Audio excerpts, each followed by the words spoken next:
Our Director of Communication.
podcast interviewing myself, Donna Skelly, Sonja MacDonald, media landscape, sex, arts, and media, sort of more nature and I'll take care of sorry, I don't think that's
Hear me?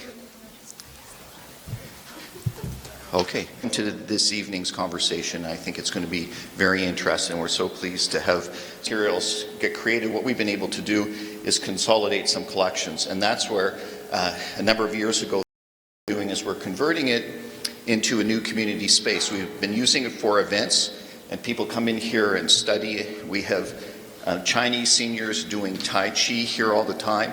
It's a lot of fun place, but we're in the design phase of building a kind of a maker space, digital media lab and recording studio. And part of what we want to be doing is making sure that we have equipment so that young people in the community that maybe don't have access to develop those skills, to develop that, have access to that technology, will have access to it here. And hopefully some of them in the future will go on to do great things like our panelists and like Joey. So we're really happy to have you here this evening. And it's my pleasure to introduce Michael Moniz, who's going to be introducing Joey. Michael is a Stony Creek resident. He works for the City of Burlington. He's a very engaged citizen, and he's a big supporter of the public record as well as CANADALAND. So Michael, thank you.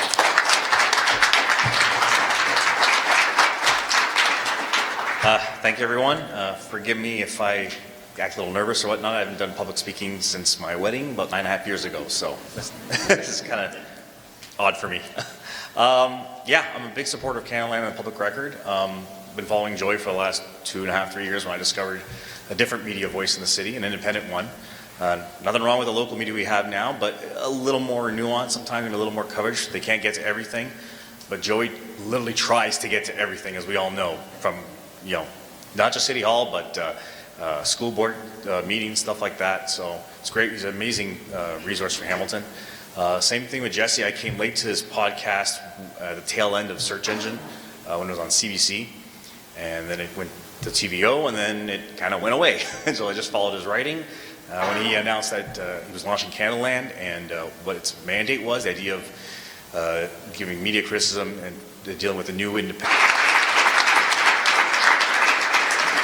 So I'm just going to ignore all of you because it's a big crowd and it makes me a little nervous. I'll look in journalism online, and I'm really excited for that panel because it's going to be a bit unique. You're going to have the chief librarian moderating, and you're going to have people who are actually trying to make journalism work online, talking about how are we going to do it.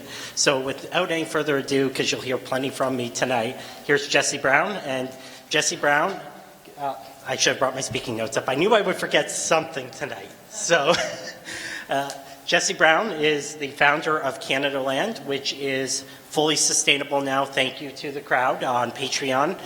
He is a guy who took a different turn in journalism. This is a gentleman who, and by saying he took a different turn was actually a little bit wrong, because he started in high school with an underground student newspaper which was critical of the school and did real journalism. Most student newspapers, they tend to follow a certain script. He challenged this establishment in his high school, continued on in his media career, was working for CBC, produced some great podcasts there. I was a big fan of Search Engine, and I know many in the room are probably going to ask him, is he going to bring it back? So you can prepare for that question. And then launched CANADALAND. As somebody who's worked in national journalism, I can tell you that Canada needs media criticism. The media can only be good when we're self-critical and when we're held to account. And Jesse has single-handedly changed the Canadian media landscape and single-handedly made it significantly better. So without any further ado, here is Jesse Brown.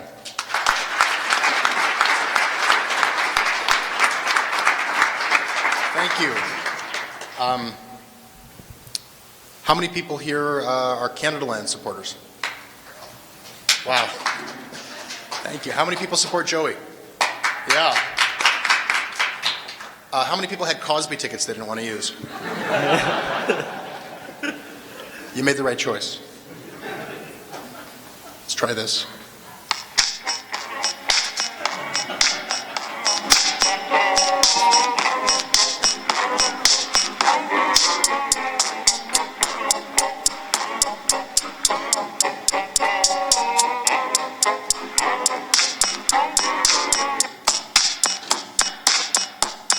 It would be terrible to abandon any of these local communities, but if I thought it would make local news sustainable, I would, said Kevin Krull, the president of Bell Media, recently, when he was whining to the CRTC that he didn't want to continue to offer free local news stations to 30 different markets. Now, of course, that's the licensing condition for Bell to broadcast in those markets. So Bell wanted some leverage to start charging for those stations. 30 local newscasts, news stations that he's saying essentially either I want to charge for it, which might mean death for those stations, or we're going to stop offering them. And that's just TV news. The situation is grim across the board. And, I'm speaking to you today from Hamilton, which is an underserved market by media, by news, but it is not, it is unique in many ways, but it is not unique in that respect. There are cities, this is a city of, what is it now? 500,000 more? Yeah. There are papers shutting down in Hamilton, Victoria, Regina, Saskatoon, London, Kitchener, Windsor, all throughout the country. Alternative news weeklies are dropping like flies.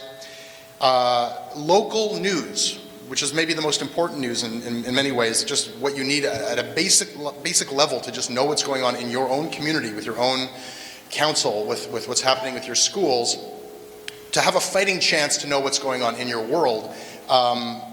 We are underserved as a country, and there is a pattern of concentration and consolidation, and then just contraction, and finally collapse.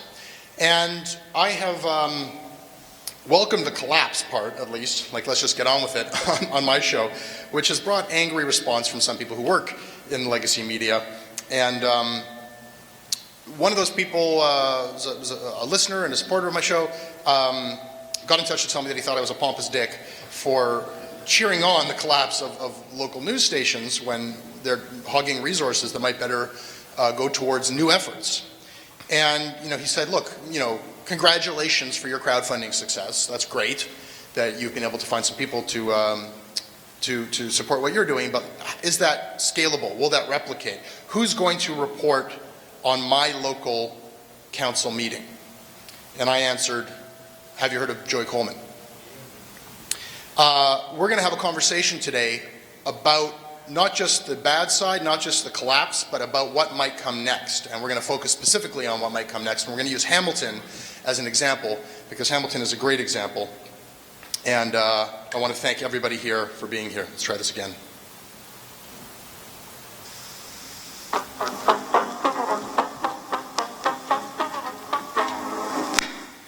This episode of CANADALAND is brought to you by Ronan O'Byrne, Blaine Haggart, Eric, Ryan MacDonald, Maddie, Alan Izust, Ian Nauer, Mark Gorsey, Daryl Byrne, and Justina Berzowska.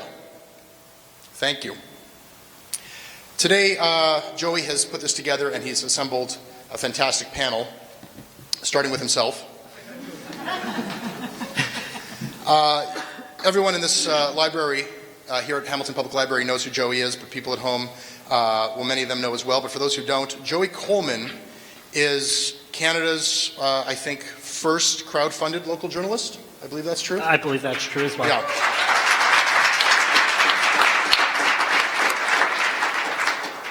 His site, which is funded by many of the people here today and others, was launched, ThePublicRecord.ca was launched in 2012. He launched joeycoleman.ca 2 years earlier? I switched to local 2 years earlier, but joeycoleman.ca launched in 2004. 2004, okay. And he has been reporting independently and for free for years now after breaking off from mainstream media. Previously, he wrote about education and other issues for Maclean's and the Globe and Mail and others. And he covers Hamilton 24/7. Welcome, Joey Coleman.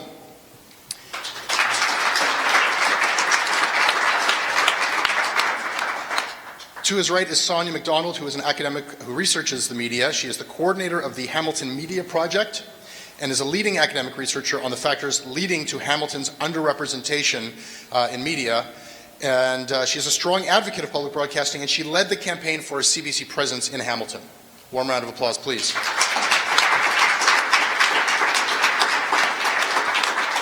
And I think you're all familiar with Donna Skelly, a political correspondent with over 25 years' experience as a journalist here in Hamilton. Her work for local independent channel CHCH includes covering the first Gulf War at the Canadian Forces Base in Qatar and leading the efforts to save CHCH on how many occasions? Maybe again. Maybe once, a bunch of times. Donna was one of the internet's first local journalism entrepreneurs. I'm not talking about Hamilton or Canada, the internet. One of the internet's first local journalism entrepreneurs. Back in the year 2000, she launched a site called newsforhamilton.com, which offered original news content and video for 3 years. Warm round of applause, please, for Donna Skelly.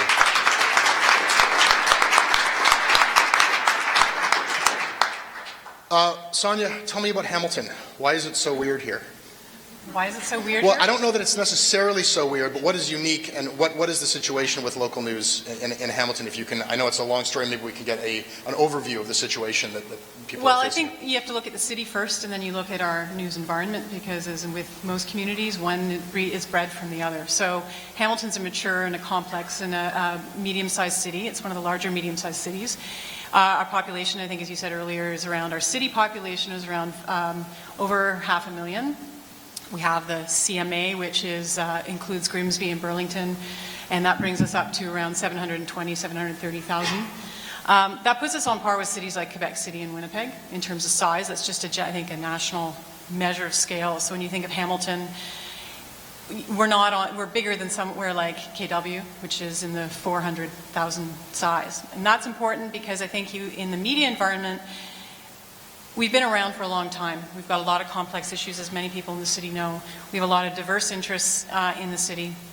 And I think because of our, which I guess it's one of the elephants in the room that you can't avoid, is we're also, 60 kilometers down the QEW from Toronto, which is the largest media market, English language media market in the country.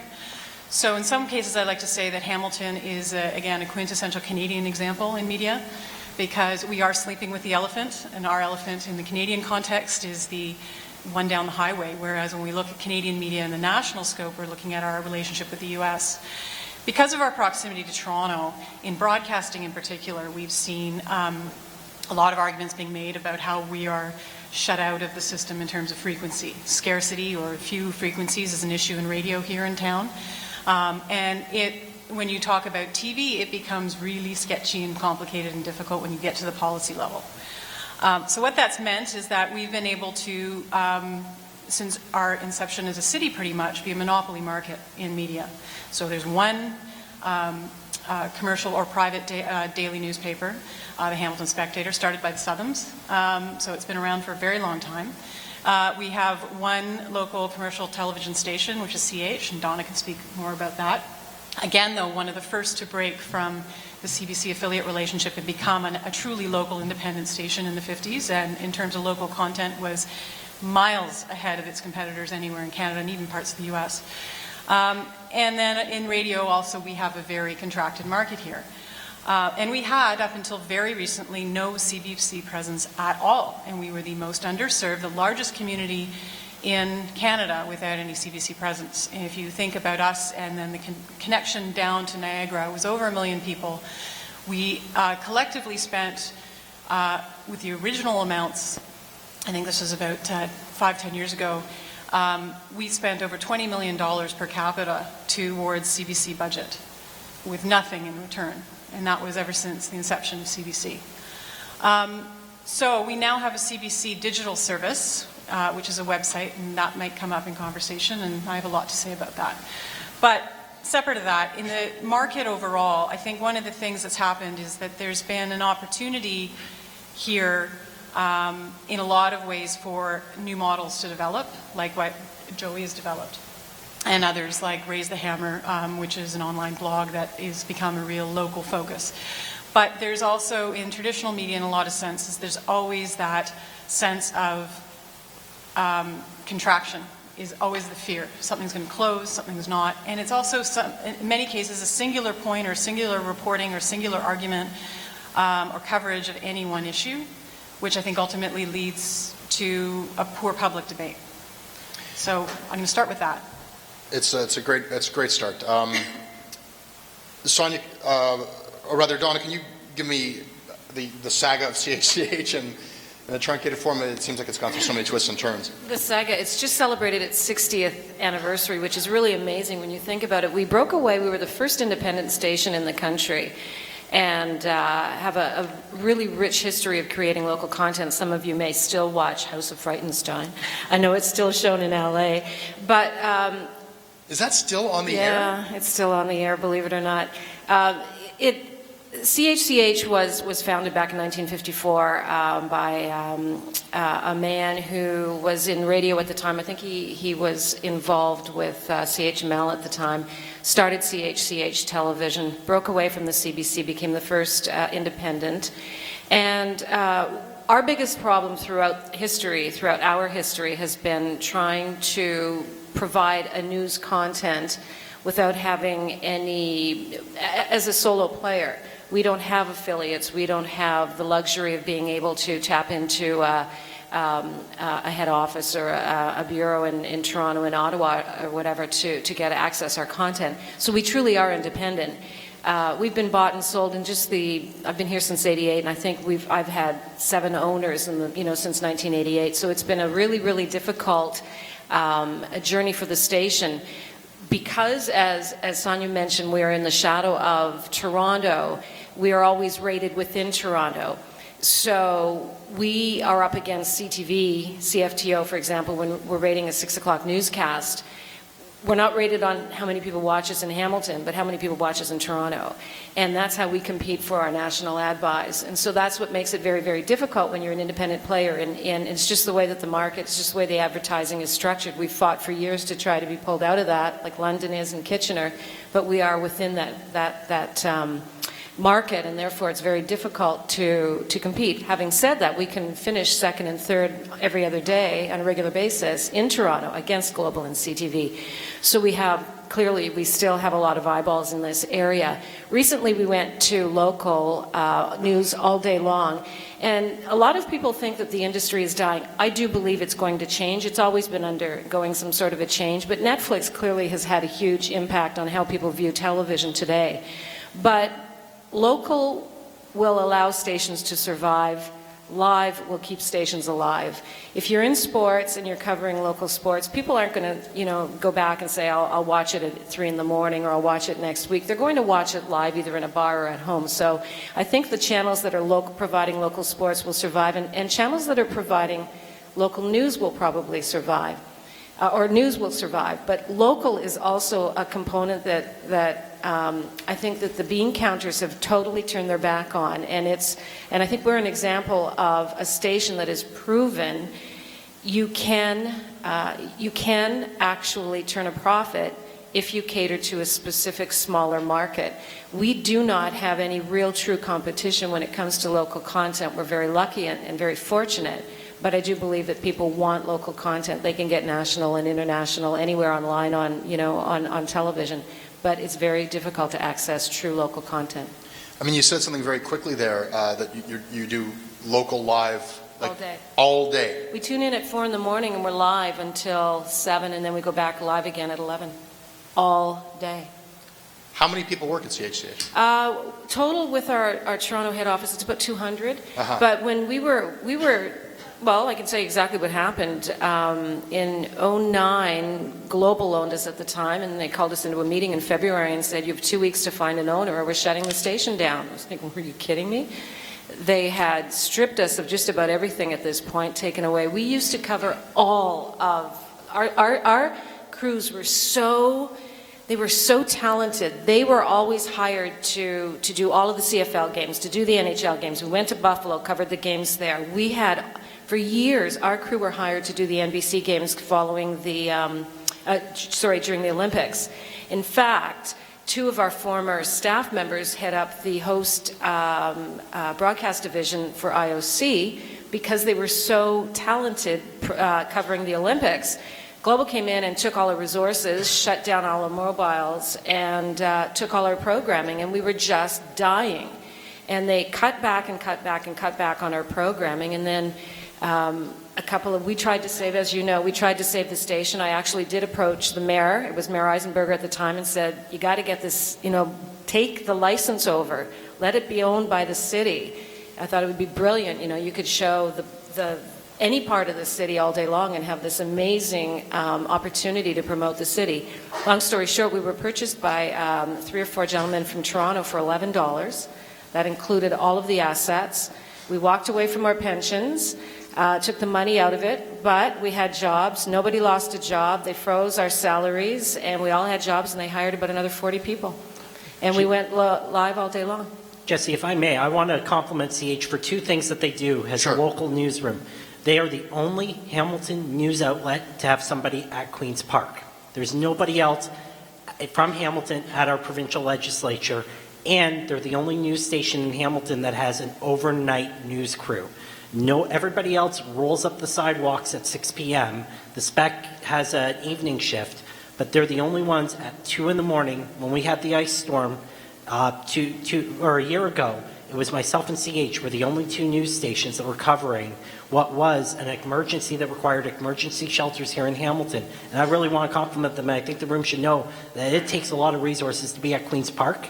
And it's not generating a lot of content because Queen's Park is dry, but they're there watching every day. And if they weren't there, there'd be no Hamilton angle on our provincial government. And if I heard you right, the shift to the all local news live format, that came with the shift in ownership when essentially the employees took the station back? Absolutely. They realized they needed content.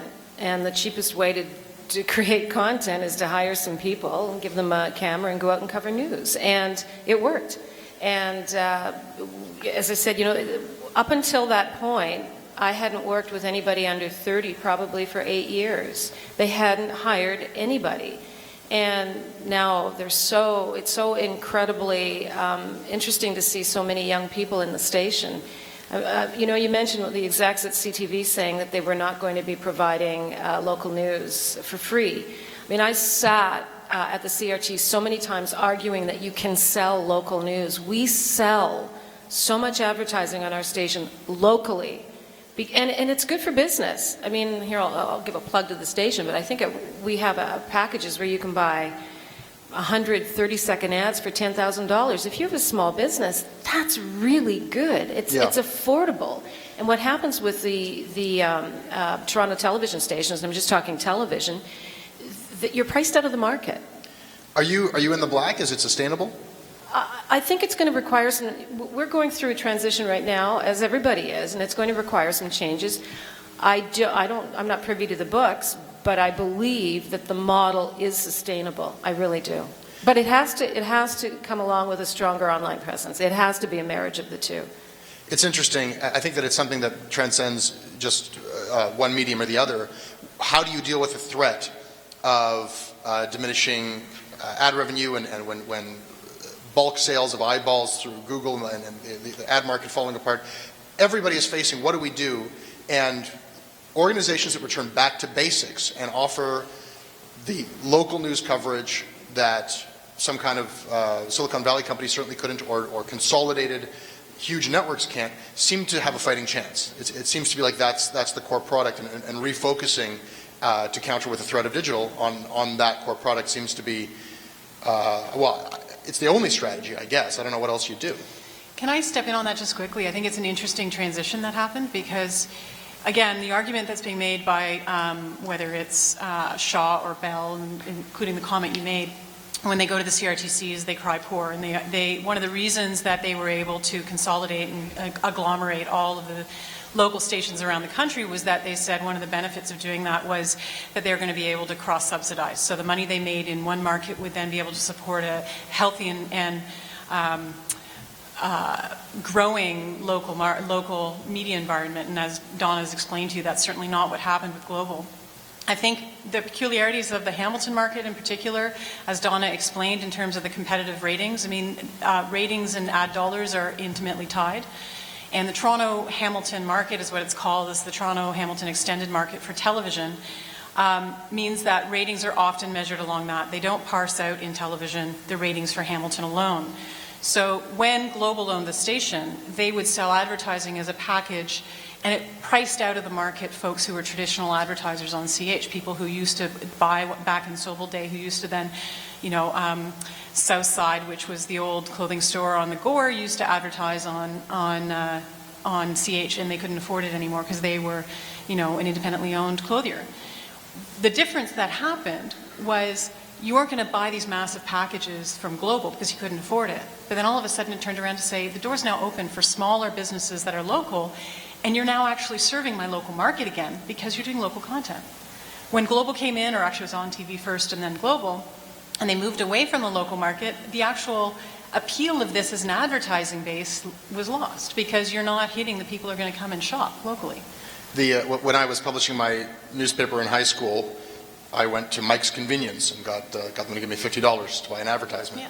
This is these are micro businesses. No one's going to get rich off of this stuff, but the way that they've sustained for decades or over centuries. Just you're dealing with local news to a local audience, and you got local ads. And I think Donna may be able to speak to this a little better than I can, but I remember a few years ago the announcement came out that Channel Zero, the company that owns CH, was testing out hyper advertising. So they were actually not even just looking at the Hamilton market overall, but they were breaking down how they directed their advertising through digital service to, say, Westdale or to Stony Creek or to Ancaster.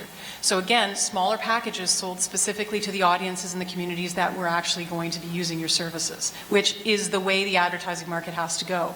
It's not $1 million buy, but if you get, like with crowdfunding, when you get a lot of small people spending, it works out to be a lot more money. So in other words, if I may, so in other words, the way it works is you buy according to your postal code. So if you have a restaurant, let's say the Aberdeen Tavern, and you just want to cater to the downtown core, you only buy advertising and you pay for advertising in those streets. And when the commercial break comes on, your ad goes there and something else is running in Ancaster or something else is running in Dundas. Sonja mentioned crowdfunding. That's a good time to turn to Joey. Joey, you're a person in this neighborhood. Like, I think often that there's just sort of, we can get away from ourselves. We're talking about just an essential need that people have. Maybe not as important as the need, to have a coffee or a sandwich in the morning, whatnot. But you need to know what's going on. And I've spent like a few hours with you since driving down the Gardner here, and you're like, we walk down the street, you're like the King of Kensington. Everyone's, hey, it's Joey. And we go into the music shop, and they're giving you gear for cost, and I'm lugging this big speaker through the snow, and you're getting stopped on the street. You're just you're the local news guy for Hamilton. Yeah, it's really nice to live in my home community, and it's interesting where Donna was talking about 2009 was sort of the moment where I started to feel that I wasn't informed in Hamilton. So in 2009, I'm working for Maclean's. I'm traveling 2 or 3 days a week into Toronto and another day a week somewhere else, and sometimes traveling overseas. And because CH they didn't have the resources to cover local. Global didn't care about the Hamilton market. So my CH News isn't telling me what's happening at City Hall. My Spectator just went through another round of cutbacks, so they're not telling me what's going on at City Hall. And I was really feeling this separation from my city. I slept in Hamilton, but I wasn't living in Hamilton. I wasn't part of Hamilton. And yeah, it's one of the great advantages that I have is I was a Crown Ward, so I was in foster care, and I had a lot of moving around as a child, is I've lived in most neighborhoods in the city. And it's great to be able to connect with people at the neighborhood level. Hamilton and so many other cities, I lived in Winnipeg for a year, people identify from the neighborhood that they live in.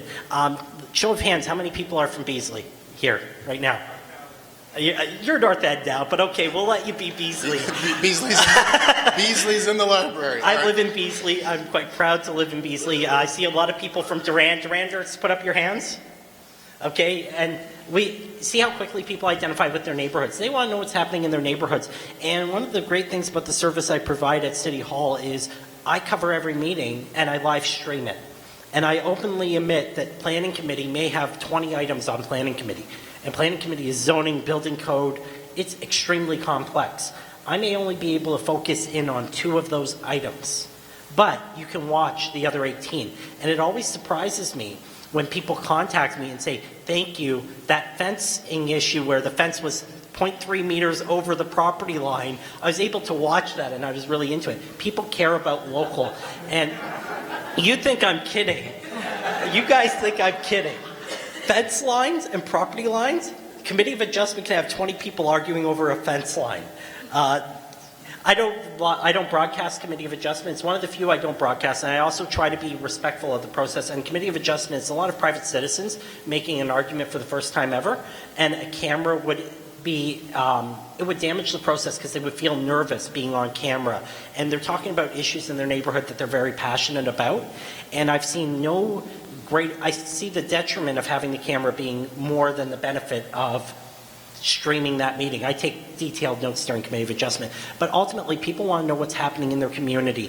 The tweets that I get about there's a road crew working down my street, people really care about that. And for a lot of media, there's no mass scale.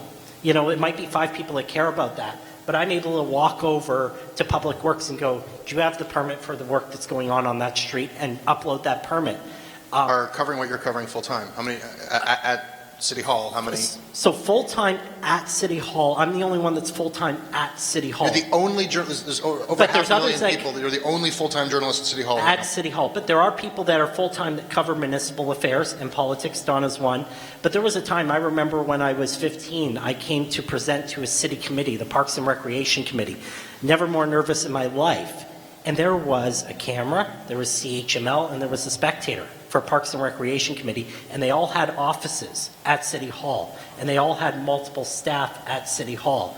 When I came back to Hamilton in 2010, it was rare to see a reporter at City Hall.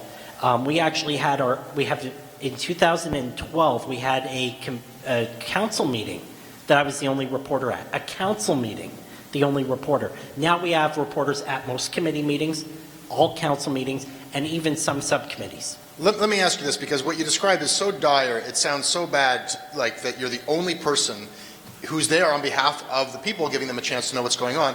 On the other hand, you told me earlier, like you might be considered a strange guy. You told me earlier about a committee meeting for, what was it? What was the committee? So I cover the pension subcommittee. The pension subcommittee. And you counted the stats afterwards. You're covering the pension subcommittee. How many people watched you? Three people watched. So why would you do that? Because, so I'm hoping this summer to have the funds to take a few courses to better understand pensions. I'm open with everyone. When I say I'm streaming the Who pension... among us is not hoping to take a course over the summer to better understand pensions? I'm open. So the pension subcommittee agenda comes in on Wednesday, and it's 1,000 pages of detailed financial documents that I can't understand. And I'm honest about that, because the meeting's on Monday, and I have thousands of other pages to read. But we have a severe pension deficit at all levels of government. That is going to be a huge budget pressure on the city when the provincial and federal governments finally say, you need to fix your pension deficits. Right now, this year, it's a $10 million budget pressure, which is the equivalent of a 1.2% tax increase on everybody's property taxes. And that's with the province saying, okay, forget about the rest of the problem that you have. We'll put that off to the future. But that's why I cover it, is because it's so important. But I also acknowledge my own shortcoming in covering it, that I don't understand it well enough yet. And the three people that are watching are a pension lawyer, a pension advocate, and a guy who watches everything. So, see, this is why I should never have a conversation with somebody I'm about to interview, because that's a wonderful answer, but it's not the answer you gave me earlier.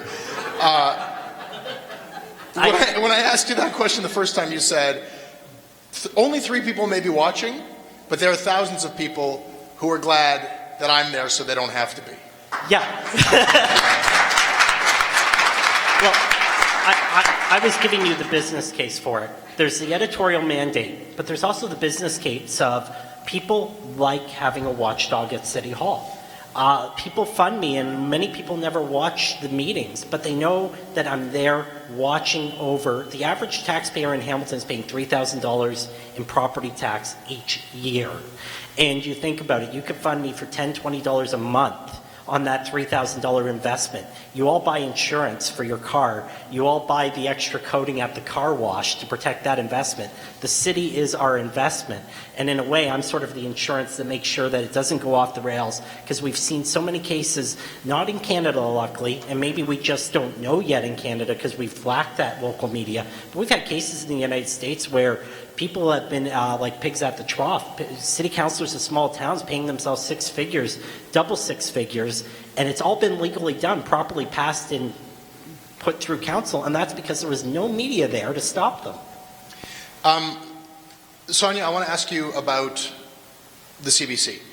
I mentioned earlier that Hamilton is weird, and I think Hamilton got everyone's attention. You were weirdly lucky, I think largely because of your efforts.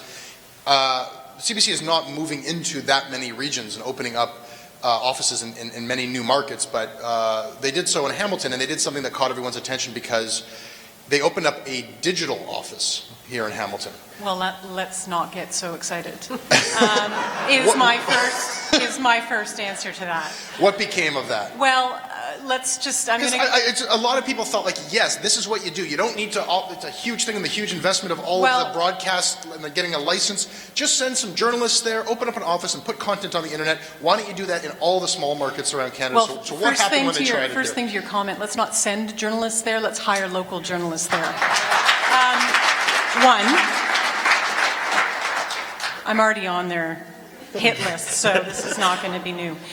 CBC is a really interesting case, and of course, as I mentioned earlier, we were the largest underserved market in the country that we're paying through our tax base into their coffers, and we were not receiving anything in return. And I think this comes to a few points that have already been brought up. One was Joey's comment about CH has a reporter at Queen's Park, which I think is fantastic. What's going on in the city here in Hamilton isn't important just here in Hamilton, and the image that what we know about our city is not reflected in what people outside our city think of us. We've changed dramatically in the last 15, 20 years, and it's only ever seen in piecemeal. And as part of a national dialogue, I think that and the national public broadcaster who's legislatively mandated to serve the regions, there is a responsibility for them to be here, not only to serve us in local content, but to bring those stories to the provincial and to the national level through their networks. And that's what one of the things that they're there to do. Now, way back in the day, there is this story, and Donna, it was a part of this story. In about 2000, and this is a bit long-winded and I apologize, but it's going to get to the point, I promise. In about 2000, Torstar decided they wanted to open 3 new local television stations. They went to the CRTC and they made an application. They wanted to open a station in Toronto, one in Hamilton, and one in KW. The reasons why is they already owned papers in those cities, and so this was viewed as their expansion of that service. It was called Hometown TV. They went to the CRTC, they put together their package. Donna was part of that team and can speak very much more intimately about that than I can. But I can speak about the policy side of it, which was they got slapped down and slapped back because the CRTC said, no, in the interest of ownership diversity in this country, we're going to give it to a small Alberta company to license a station in Toronto/Hamilton. So that was Toronto 1, even though it had Hamilton in its license. We went to the CRTC when there was, again, that company didn't last long owning that license, and there were buyouts and sellouts and everything else. And the Hamilton Media Project, which I coordinate, which is run out of the Centre for Community Study, we went to the CRTC on the part of the city at the time, which was in 2004 and 2005, to make the case that if this license was truly given to Toronto and Hamilton, that the local requirements, which is part of the public mandate of private broadcasters, because they're using your owned resource, which is the frequency, we own it as the public, that in return, they have to give us certain public goods, one of which is local content. So we went to the CRTC and said, well, the local content should reflect the particular needs and interests of Toronto as well as Hamilton, because the license was for both communities. When we happened to be at that hearing and appearing, which again, those are very surreal experiences, CBC was there. CBC was at the time looking for the license for their satellite service. 2 folks from CBC came up to us, and it was the head of English service at the time by the name of Jane Chalmers, and her chief of staff came up and said, you know what, we know we need to be in Hamilton. We want to help you be in Hamilton. We're putting together, and everybody has told us in parliamentary committees and everything else, we need better regional service. So we want to work with you about being in Hamilton. You have to help us by building a community interest and letting us know what the community thinks. So we started then, and we worked over the last 10 years to do that. Lots of leadership change at CBC. We continue to fight and push, but we built an evidence-based case. And Hamiltonians from across the city came forward in droves to say, yeah, we don't want to hear, Matt Galloway's a nice guy. He does great things for Toronto and downtown Toronto. We'd love to hear about it if we lived in Toronto. We don't give a shit in Hamilton. We don't live there. And we want that here, and we deserve that here. And why wouldn't we deserve that here? So what they did is they said, well, we're going to work on this. We can't get a radio station, they said after a while. Scarcity. You guys live in a weird place. It's part of our geography, purportedly being in between Buffalo, Toronto, and under escarpment, yada, yada. So they weren't going to spend that on frequency. Then they said, well, budget cuts. We can't afford a frequency, we can't afford the staff. So we kept pushing, kept pushing. Finally, they came forward with this digital plan, and they put forward this digital plan, which was the first national example of it, and whoa, was it going to be great. Well, what do we have? We have a website with very little digital interactive activity. They're a broadcaster doing very little broadcast. Now, I will say they did some good coverage over the election. They have some great staff that's learning on the job, but they have a budget that's tenfold what you have and what Joey has. And they're still not producing for our community what we deserve and What what's do you commensurate. get? What are you getting? Articles? What, are you getting audio, video? We don't get any, we get very limited audio video.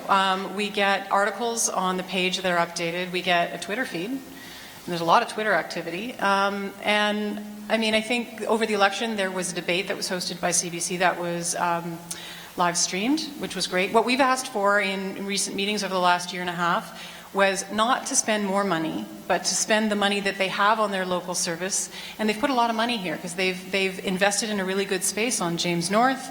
They have a staff of, Joey will know. Officially, the last time they corrected me when I, congratulated them for using their resources and said, you're the second largest online newsroom. Officially, they said they had 2 reporters, and they have a producer and an executive producer. So I don't know how CBC structures itself, if they consider the producer, executive producer, management. I believe they have 3 full-time now reporters, and they have a lot of people that come in part-time. Okay. So they do have resources, and I fully agree that they're not being deployed as efficiently. A lot of what I see is rewriting of police press releases and chasing traffic, and that's already done. My mandate is, and people in this room know, that there have been times where I've been at something and I'll say, CH, the spec are here. I'm going to go back and read agendas. We don't have to repeat ourselves. There's so many stories to cover. And I think CBC, especially because they're the public broadcaster and they're taxpayer funded, they don't have to worry about chasing advertising. They don't have to worry about chasing ratings.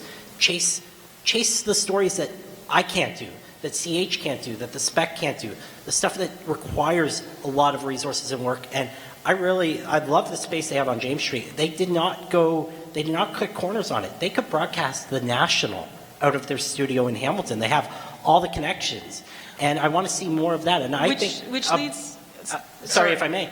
I think, we should have a morning show in Hamilton. Yeah. It doesn't have to have a radio frequency. I don't have a radio frequency. I don't have a broadcast license, but I'm able to stream over the internet. And with mobile phones now and data and podcasts, every morning, a quick 30-minute morning show. Here's what's happening in Hamilton.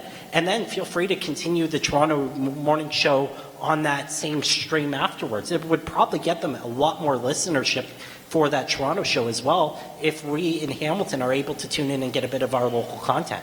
Well, and I think the extension on that is that we did some research over the summer, which was CBC was doing its own survey of Canadians to say, what do you want to see in terms of our future? And they put out their own not scientific survey asking folks for their feedback. What came back was the fact that, well, people want more digital, they want more mobile, they don't want traditional broadcasting. I don't know that that's completely fair representation of people's interests, but let's just go with that. They've said that that's what they want, and they said that we were the case study for that. So I guess the concern here is not just about the way that they're doing this in Hamilton and whether it's really representative of what the national broadcaster should be doing here, but that they may replicate this elsewhere, and particularly with cuts and concerns, that's very feasible. So this could be coming to other smaller communities across the country, which has a real problem from the national broadcasting perspective because it makes them less relevant, and they do have a very unique role to play. It shouldn't be just them, but it should be them. And we were talking, Donna and I were talking earlier about investigative reporting, and the fact that if CBC has dollars to do that, whether locally or nationally, that's great. But investigative reporting shouldn't come from just one source. It needs to come from multiple sources. That's what diversity is about, and that's what multiple voices is important. I think CBC has got a foothold in the community now. They have huge support from people in the community, but they are not reaching their existing listeners because they're not on the radio dial. We continue to want a frequency. We'll continue to fight for a frequency, but with what they have, they can do so much, including, as Joey mentioned, some sort of daily live stream programming or a podcast or something like that that people can access and get into relationships with other stations or other forms of dissemination than just a traditional mindset of you having to have that traditional structure. So, Jesse, if I may, so when they launched, they had this map. And I don't know what the idea behind the map was, but I think, well, I got a sense of what the idea was they wanted to try to get geocoded tweets and try to geocode their stories. In concept, it was good, but I remember when I met with them, so I'm very well followed in Hamilton. I cover a lot of news on Twitter, and they didn't have a lot of people in Hamilton on their feed. And I remember going, you're more than welcome to use my Twitter feed, and they said, well, we see you as competition. And I was so infuriated because I'm like, wait a second here. How do you see me as competition? I'm one of the people that funds you. I'm a huge supporter of CBC. I'm a huge supporter of public broadcasting. I do public service broadcasting. Damn it, how am I competition? And why are you setting me as the bar of competition? But in terms of the morning show, I license all of my content Creative Commons by attribution, share alike. It's an open culture license. The only requirement that CBC has to use that license is to give me credit for my work and to share their own work. Not hard. You're taxpayer funded. You should be sharing your work. These are public broadcaster values that it seems like you have something to show them and something to teach them. But we're not competition. We're the community. CBC Hamilton should be CBC Hamilton Labs. We have developers in this room that if CBC turned around tomorrow and said, we're going to do open source, we're going to be open licensing, they would come in to their newsroom and say, how can we help you build better at no charge? Hang on, Joey, but we're talking about the CBC. What is the CBC's mandate? Sorry.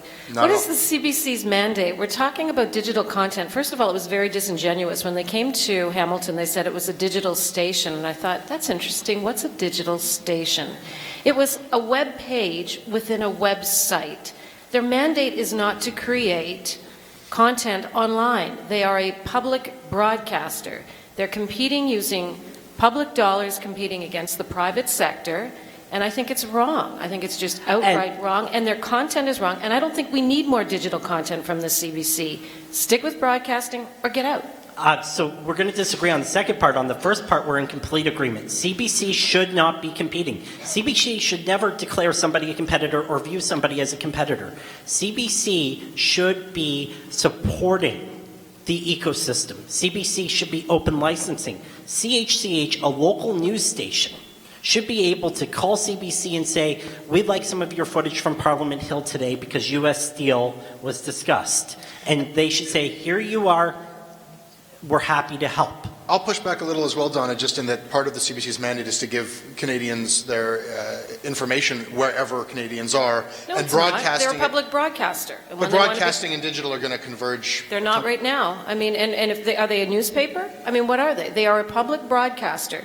I grew up in Northern Ontario, which is we talk about underserviced. Hamilton, I'm sorry. Hamilton is not underserved when it comes to the media. They may be poorly served, but we have a full-time television station dedicated to Hamilton. We have 7 radio stations. We have a daily newspaper. We have a slew of weeklies. We have media here. We may not be doing the job well. You want to go to underserved areas? Come up to Sudbury and Timmins and Pembroke and all of these other areas. CBC should have come here with a bureau and start showing Hamilton to the rest of the world what Hamilton's about. You know, I don't need to read the cop, the latest accident down the street or whatever and using my tax dollars. I mean, what they have done is just a complete mess, and they've wasted those dollars, and it's absolutely unbelievable that they're still operating. I'm gonna step in and just say I agree. I agree with Donna about the fact that I don't like the way they've chosen to do it, and I think that it does challenge the question of broadcasting in terms of having a web page and a website, because that is effectively what it is. I disagree fundamentally in the fact that CBC should not be here covering City Hall or whatever else is going on in the U.S. Steel or whatever else for the local audience, because the mandate and the public broadcaster, public service broadcaster has a different mandate and should have a different ethos than does a private commercial broadcaster, than does community broadcasting. They're 3 different things. And I think they each bring something different to the table. And I think Joe is right. It shouldn't be your competition, and that's the problem with the whole advertising model with CBC, and other people will talk about that. I'm not going to get into the issue of that. But because they've dipped more than their toe into that realm, it's brought them into a realm that they are competing with the privates, and they're losing sight of what they should be doing. But that doesn't mean that they shouldn't be in the community. And just a qualifier, I just meant in terms of underserviced as compared to medium-sized cities. Like similar cities. Yeah. All right, well, let's move on, because everyone knows I don't feel I'm not into CBC bashing. I don't want to turn this into a pile-on. They actually do love the CBC.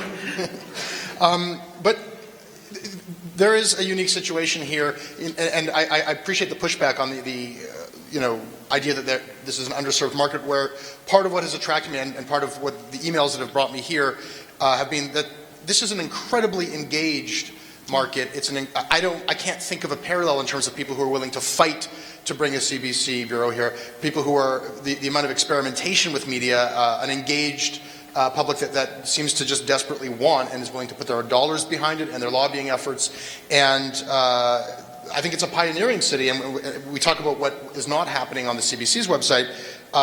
Donna, I think in 2000 you had more of a rich multimedia experience on your website than what we're hearing described on CBC Hamilton. I forgot about what it looked like. Joey actually took me to some site where I can still find it online, but in 2000 I launched a website, LeftCH launched a website, and I have to give myself a pat on the back. It was really innovative. It had digital content, it had video, audio. How do you have video in 2000? I know. Was it an animated Do you know what I GIF? did? I partnered with Cable 14, and I had students and I had paid staff. We had 2 salespeople, and I actually broke even, which is unbelievable when you think about it. I broke even on your own investment, right? On my own investment, and designed this website. And I think when I look at websites today, and I think a lot of people, I'm looking at the demographics in this room, and clearly there's a lot of people interested in digital content. But what I'm seeing isn't working with media. It's not alive. It's unidirectional, and yet it's a medium that allows you to be so engaged, and yet you're not. When you click on so many websites, and I get most of my news through newspaper websites, but it doesn't speak back to me. There's not somebody talking back to me. And when I had News for Hamilton, I had people sitting there, and if you wanted to communicate, you could be communicating in real time, and we had real-time contests, and I had banners if there was an accident, even if you were leaving here tonight and there was a ride program or there was something, you could go on and you'd see a banner and it would say, stay, take this. So it was really, really, really hyper-local, very relevant. It was the first time that, this is back before Twitter, and it's back before people, I think, even used email quite a bit. But we had notifications of school closures and that type of thing. So it was very hyper-local content that was very relevant to people. What happened? I had to make money. I had to pay the bills, so I had to shut it down. It's not always good to be first. No, it was 15 years ago. Yeah. 15 years ago. Second or third, maybe... If I may, it was an amazing site. I loved it. And I'll tell you a story. So I was posted to CFB Gagetown, and it was my only ability to get local news. So I'd be sitting in the mess, which is the bar, on the 2 computers that you could rent one of them, and I click, and it'd take a while to download because the internet wasn't fast at the time. And pretty much every night somebody would be yelling, "Hey Coleman, you're not doing anything on the computer. Get the heck off it." Now I'm actually using nicer language than what would be used, but it was an amazing site. And you're right. If it was launched in 2008, it'd be making money today, and I'd probably be working for it because it was innovative. Joey, they're going to write books about you, and they're going to try to replicate what you do. There are lots of places that would like to have a Joey Coleman. Will it scale? It will scale, but only at local.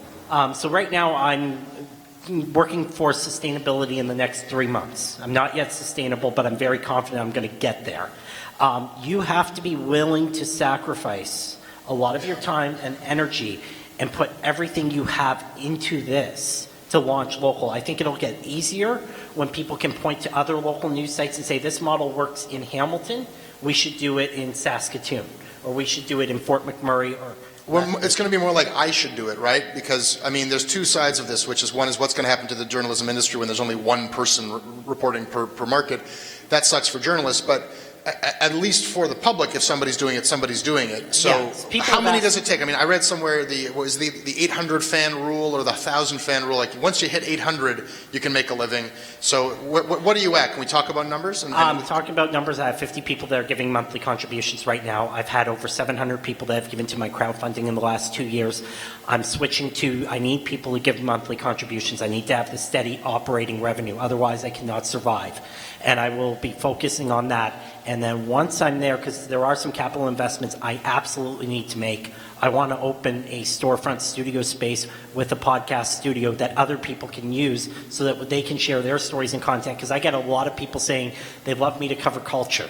And I'll tell you right now, folks, you will not sit in the pension subcommittee. I'm not going to sit in the CASBA, okay? So that's the deal we make, okay? Is you let me be at City Hall, but don't expect me to go rah-rah for the local sports team. And that's not because it's not important, it's just not me. We'll find the person that'll do that. But it's got to be done locally in each market. So AOL, and we're going to get this discussion in the next panel, AOL launched Patch, which was hyper-local across America. But it doesn't work. One of the reasons I love NPR, I'm a huge NPR fan. I love that I can shuffle NPR to a random station somewhere in the flyover states and hear local content. Last year, I had no idea that how heat impacts cows. But I listened to a Wisconsin NPR station. They were talking about heat and cows and how you can keep your cattle safe. I was curious what you did in your spare time when you weren't at the committee meetings. This is, well, I'm working on other things. I'm coding, but I love randomly shuffling NPR and being informed. So it's got to be local. It can't scale. And I've said this because people have said, it would be great if you would launch a Burlington bureau. And I turn to them and say, I don't know much about Burlington beyond that you have IKEA, it has cheap breakfast, and how to get on the bus for the cheap breakfast. But we need to do it, and I think that young journalists who are listening, stop chasing the I want to get hired as the overnight crime reporter at the local newspaper in the hope that maybe I can just grab on and hold on to the ledge. It's not going to work. There's only so many positions left and so many people chasing it. Be the person who says, I want to go back to my community. I want to launch an online news startup, and the opportunities will be there. I've had some job offers overseas and outside of Canada. Nothing in Canada, not a surprise. Lately. But if I wanted to, once I make this sustainable in 3 or 4 years and have a staff and a bureau and a board of directors and it doesn't need me anymore, I have all those opportunities that we chase as a journalist. You should never settle in your career. You should always be chasing for the next challenge. But the first step is to launch yourself in your own community, do a community service, build the skills. I'll tell you, I'm a better journalist today than I ever could have been if I continued working in Toronto. Joey Coleman, Sonja MacDonald, Donna Skelly, thank you so much for sharing your thoughts today and for coming here. And thanks everybody here for being here tonight at the Hamilton Public Library. You could have been anywhere and you were here. Thank you so much. Let's have a very large round of applause for our panel here.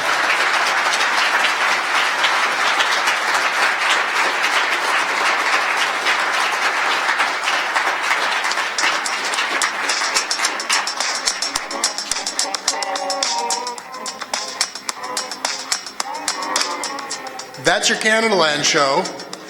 I hope you enjoyed it. You can email me at jesse@jessebrown.ca. The website is at CanadaLandShow.com. The crowdfunding site is at patreon.com/CanadaLand. Special thanks this week to Joey Coleman, to Mike Moniz, and to the Hamilton Public Library, and to our live audience here at the Hamilton Public Library.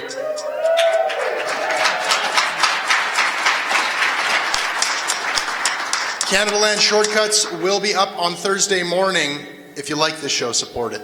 Jessica, I thought that was pre-recorded at the ending, but you sound the same each and every podcast, and you just did it live. So I was always wondering that. Thanks, Joey. Thanks very much.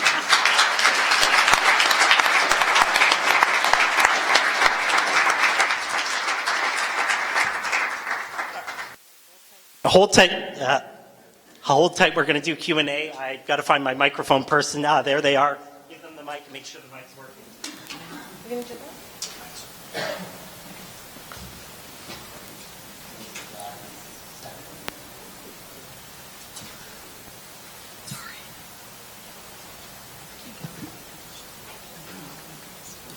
One, two.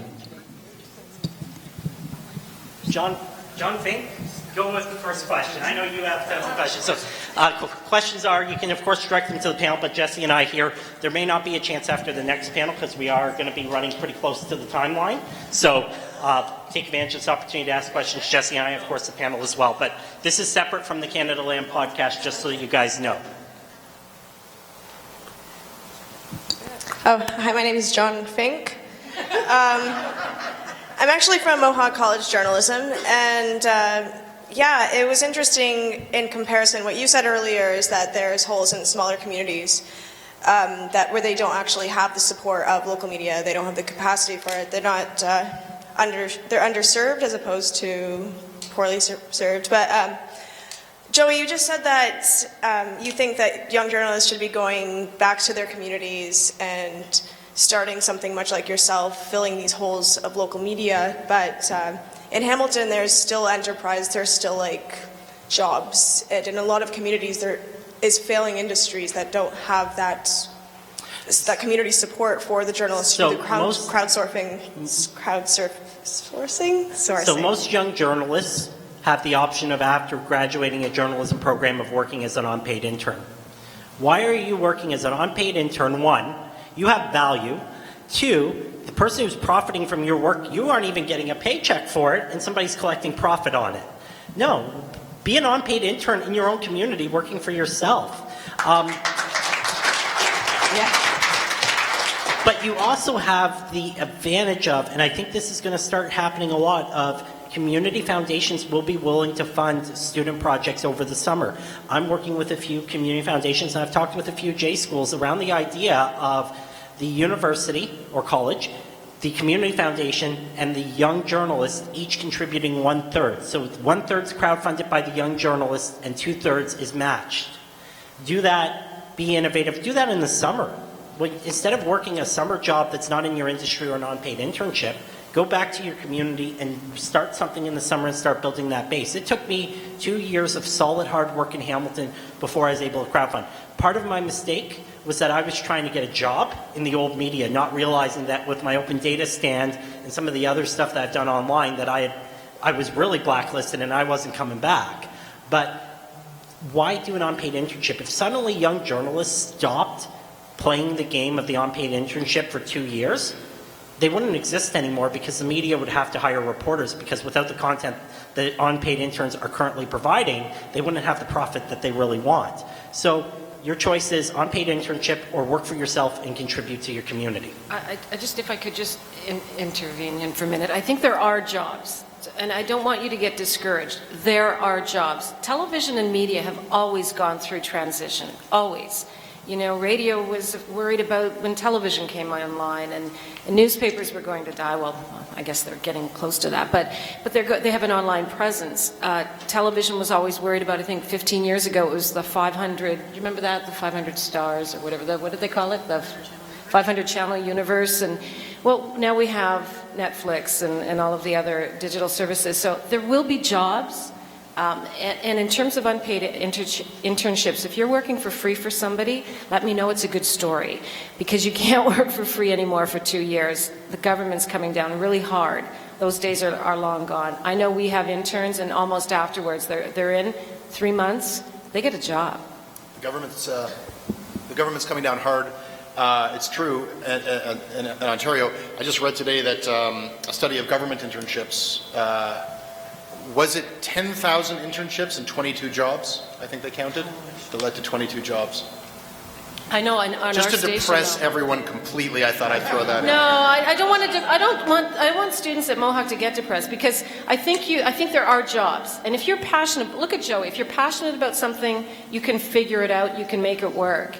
If you're willing to put in the hours and work hard on that. So I mean, it will be different, and you're not going to make a lot of money, but you know, if you really want to find a job, you can find a job. Yeah. Hey guys, Joey Coleman, love you.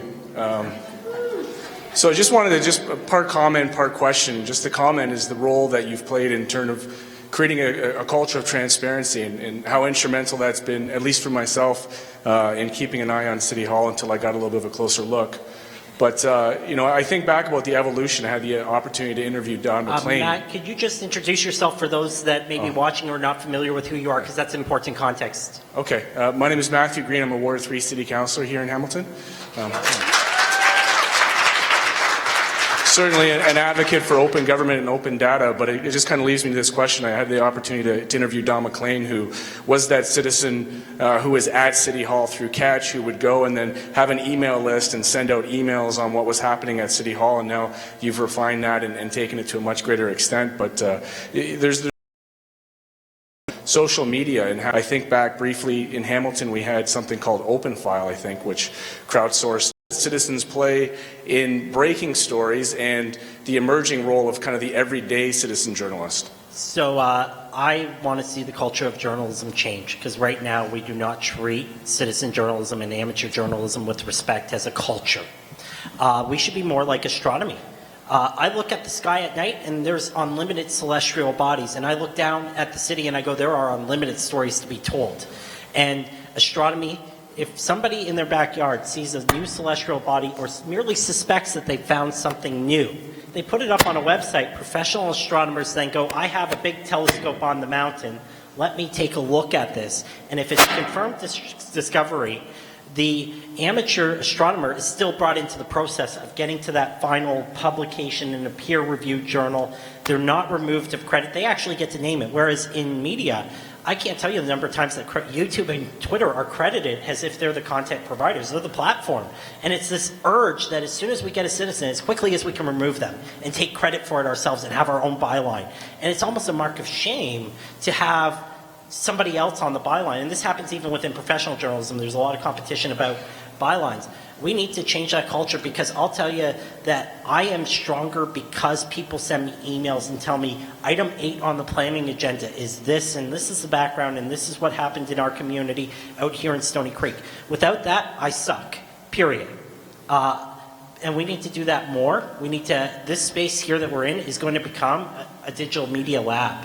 And you have great stories in your community that aren't being told right now. Tell them yourself. And let's work to make everybody better, and let's be part of a community. There's no shortage of stories. The more people that are producing content is never going to hurt me. The only way it's going to hurt me is if they're providing better content than me. And if they're doing a better job than me, I want you to give them your money.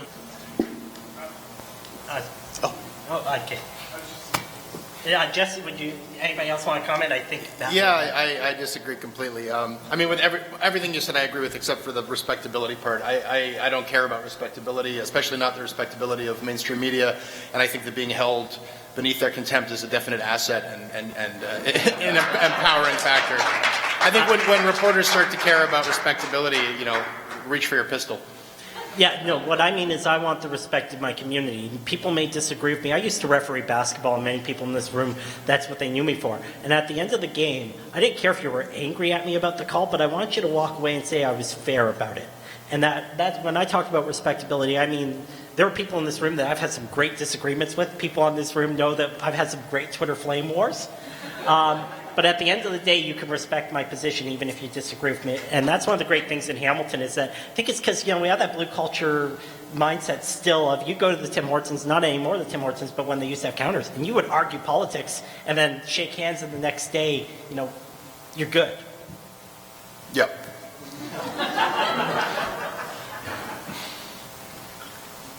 So I'm a reporter with the daily newspapers in Niagara, and I feel like maybe I feel like I need to defend my industry.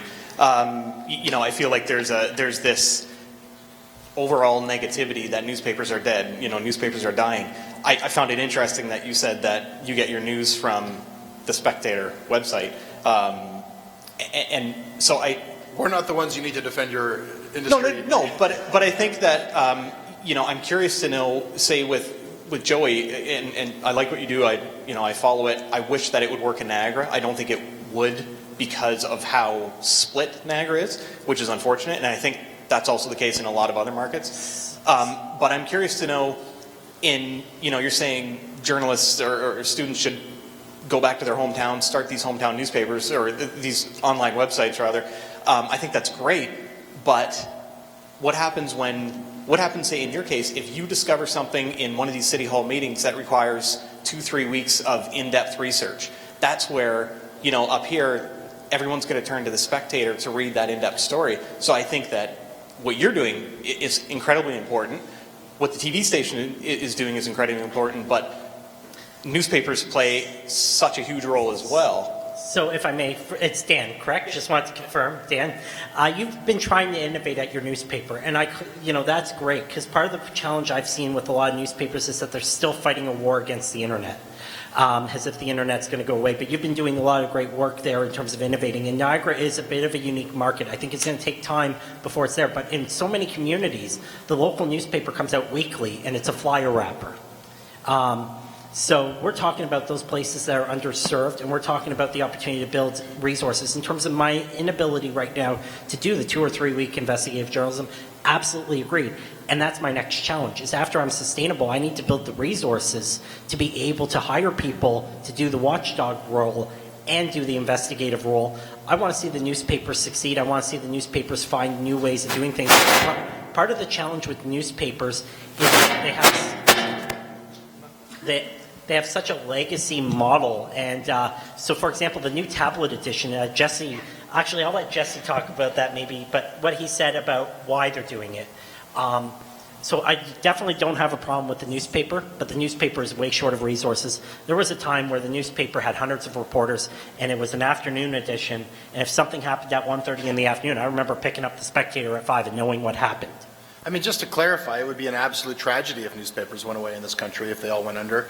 I think that, letting a thousand flowers bloom, all these voices, I think that the newspaper is going to get a lot more like Joey Coleman, as Joey Coleman tries to get a lot more like a newspaper in the ability to do long-term research. They're going to try to get leaner and more dedicated and figure out what they're good at and where it doesn't make sense to send somebody to get the same sound clip from a scrum where they're going to, they can pull the sound clip from a pooled resource.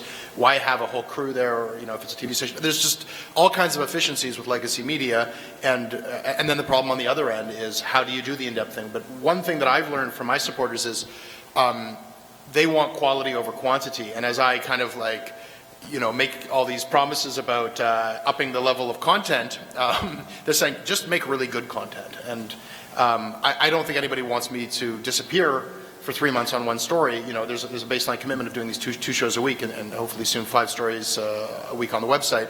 But I think that it's a different deal, right? When you've got crowdfunding, part of it is is that the supporters want the product, but like we were saying with you in the meeting where there are 3 people watching.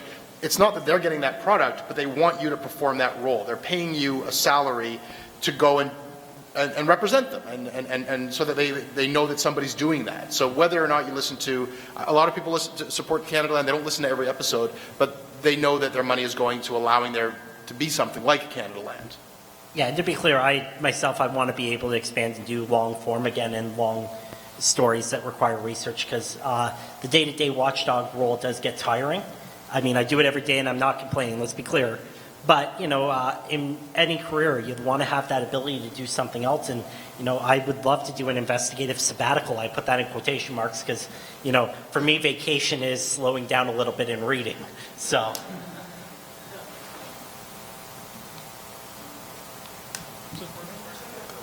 I'm going to ask for a bit of a broader question outside of the local context. May I ask which high school first? I'm from Burlington, Nelson High School. Excellent. Come on. And of course the football guy is a big fan. So basically, why do you think that in Canada we've lagged behind the U.S. in terms of media upstarts, I guess local and otherwise? I think that we have lagged behind the U.S. in media upstarts because we're propping up a lot of obsolete media that should go away, that would otherwise die. We have all kinds of subsidies and regulations and schemes that support media, and not all of it is coming from public offers. Some of it is newspapers that operate as lost leaders. And that become either vanity projects for corporations or for billionaires, or there's just a lot of stuff here that evolution should have killed off by now, and in a different market would have. And while they may be floundering and not really doing anything what they used to do, and some of them are losing money terribly, they're still hogging a lot of ad dollars. They're still hogging a lot of resources, and they still are occupying a space in advertisers' minds that, well, if you're going to advertise, you got to buy a page in the newspaper, you got to buy a spot on TV, and that's something tangible that I mean, our advertisers are just decades behind Americans in understanding the internet. So, you know, then you could look at it on the other side of just the venture capital. We don't have a rigorous and robust venture capital scene, so we don't have, I mean, you know, publishing of any kind has always relied on fools who want to start magazines and newspapers, and we don't have enough fools like that here. But we don't have enough people who just like, it's a minor investment for a lot of people in the States to try out something, and we don't have those people here, and every time something like Open File goes down, then that becomes like a lesson of why it can't work. And anybody who, you know, sees it from a different perspective says, well, that was never going to work because it didn't actually have a business plan. And, you know, it wasn't done right. I mean, do it right and let that fail, and then maybe you'll learn something about why a media startup can't work in Canada. But I don't know that we've seen it done right. So that's why I'm, you know, cheering on the demise of some legacy media in this country. Am I optimistic? Yeah, I think that it's gotten bad enough that it could get better. You know, I think that the worst case scenario is that we get so crippled here that, you know, all the regulation that impedes American media from moving into Canada doesn't exist online, right? The CRTC doesn't regulate the internet. So it's really trivial for the Huffington Post to set up an office here and you know, put a few reporters in. I don't mean to denigrate. There's a lot of good people working at the Huffington Post. Vice came here, same thing. They hired a few people, and then Rogers, for some reason, gave them $100 million to play with. So they're hiring a bunch of journalists. But I don't want the Canadian media in 5 or 10 years to be a bunch of franchise offices of American media brands that just put a few reporters out there so that they can then sell ads from Canadian companies to the Canadian public. I want to see our own homegrown experimental Canadian media. Experimental. I want to see thriving, like solid. It just doesn't, you know, it would make sense if we saw 10% of the startups that you see in the States to account for the, you know, ratio of the population. I don't think we have 1%. So I'm optimistic based on, I can't not be optimistic. When I asked my audience, first of all, my audience showed up. I wasn't sure when I started podcasting if anyone would listen. And then when I asked them for money, and I said, okay, everybody, this thing I've been doing for free every week, now you're going to pay for it if you want to. And I want you to pay for it on a website you've never heard of before. And it's going to charge your credit card every month. And so I thought, like, I'm going to be one of those campaigns that has like $18 from my mom in it. And I'm 83% of the way towards funding a small micro news organization. So I can't be anything but wildly optimistic because the people want this stuff so badly, and that's not about me or how great I am. I hear every day about how I'm not doing as well as I could be. It's about an underserved population. It's about people who want to be engaged and informed and entertained and are willing to pay people to do it. And they're willing to pay Joy. They're willing to pay, you know, you need a loaf of bread. You need your milk. You need your media. You need your news. So in terms of Canadian culture is a big thing. In America, there's all kinds of online news startups. We're going to hear from one in the next panel. In America, they celebrate that innovation. They celebrate that disruption to the business model. I get more positive press in American journalism publications than I ever do in Canada. My Canadian press has been very mixed, a lot of negative, and I've actually stopped investing a lot of time into guest speaking at journalism schools because generally I found that outside of Mohawk and a little bit in Laurier Brantford, their questions are basically implying that I'm destroying journalism by taking people away from paywalls that, frankly, they were never going to pay for. I mean, I only met one person that said, I'd rather you had a paywall. I've heard from lots of people that have said, I pay for it, I pay for the paywall, but it's the most annoying thing in the world for me to have to try to log in and remember the password. They're willing to pay anyway, but we have to accept, in a certain sense, I accept that most of the people who watch my content are never going to pay for it. But that's fine because I can figure out a business model that does the public service and funds itself around the people, like the people in this room who are willing to pay. And I use the internet's 99 and 1 model, which is 90% of people on the internet will never interact, will never pay. 9% will rarely interact and sometimes pay. And 1% are willing to pay and interact heavily, and they're willing to pay enough to cover the overall costs of the service, knowing that the other 99% are not, and that 1% is not the 1% that's really wealthy. It's, you know, it's not, I sort of want to watch that part of the analogy, but even within that 1%, there's 0.1% who are willing to pay a lot of money to see the public good of the service. Joy, I have supporters who say, maybe some of them are here today, I will pay you for this unless you put it behind a paywall. Meaning, I will pay for it only if I know I'm paying for 1,000 other people to get it too. But if I'm paying only for me to get it and people like me, I'm not going to pay you anymore. Yeah, and so this is the culture problem of Canadian journalism. Everybody's betting their money on a paywall is going to work. And it may stop the bleeding, but until the culture shift happens, and this is why I love reading about American journalism and American journalism publications, because there's so many innovative things. And the best thing to happen to American journalism was the collapse of Patch. Even though it was hundreds of millions of dollars that Patch had spent on trying to build local newsrooms. The second they disappeared from the market, hundreds of local newsrooms popped up across America, many of them former Patchers, and they're much better because they're local. You know, they're not trying to fit the same template in New York City as they are in the backwoods of Wisconsin. There'll be one more question, and then we have to start the 8:30 panel. Sorry, folks. Okay, sorry, I'll go quick. I'm a Mohawk journalism student as well, and you guys make independent journalism look very attractive, except for, of course, the money part.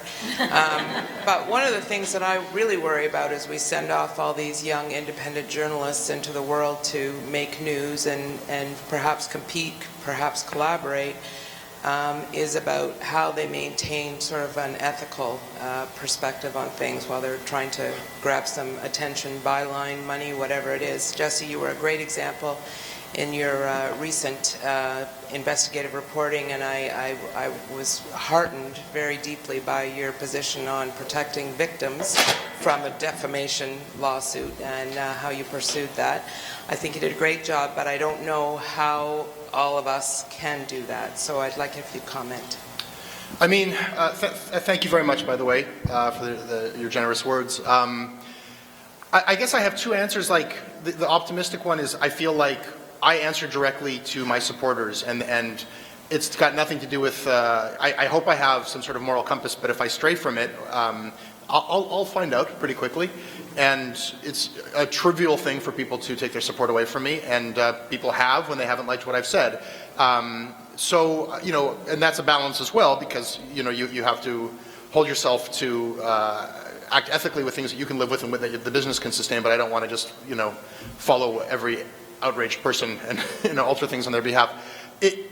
I find that is a better control on what I do, and in really considering, and I don't really think I've ever considered before, you know, both ethical quandaries and sensitivities like I have since I've directly been employed by my listeners. No journalistic standards and practices handbook, no boss, no editor has ever made me feel as accountable as I feel now.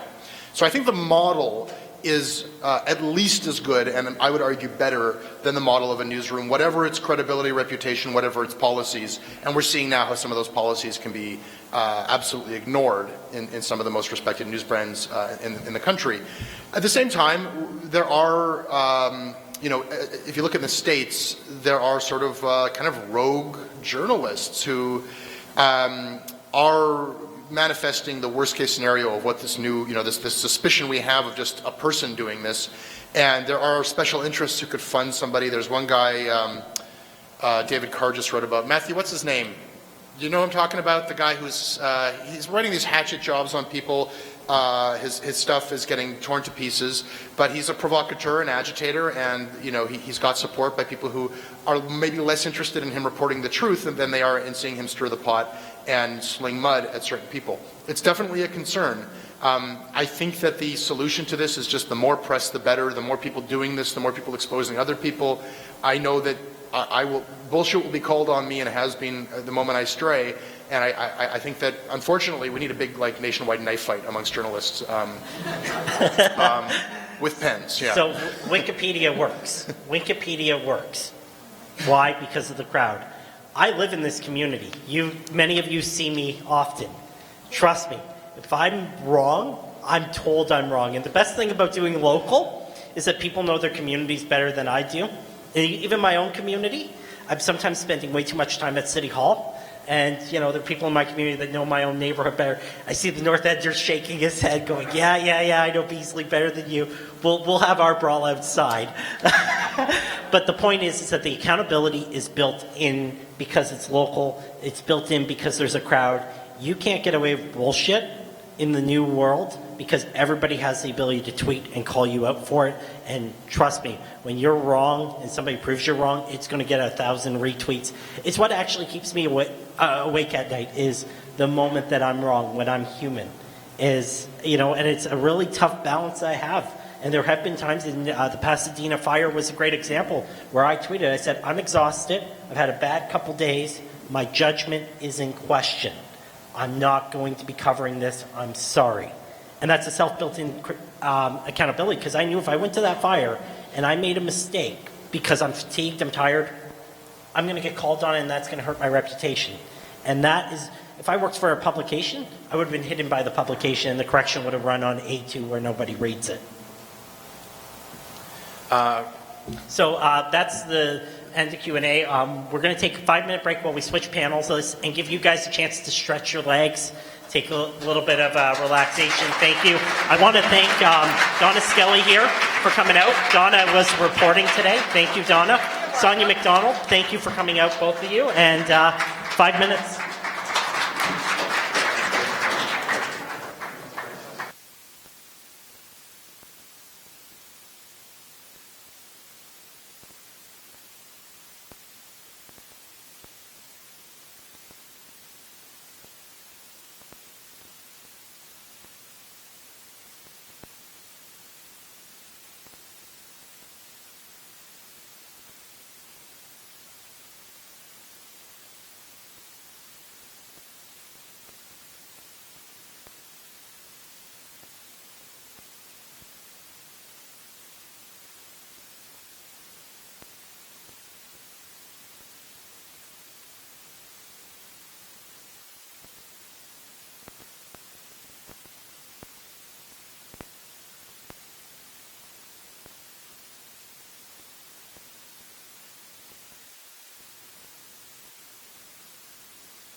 GRZ Channel 2 out of Buffalo.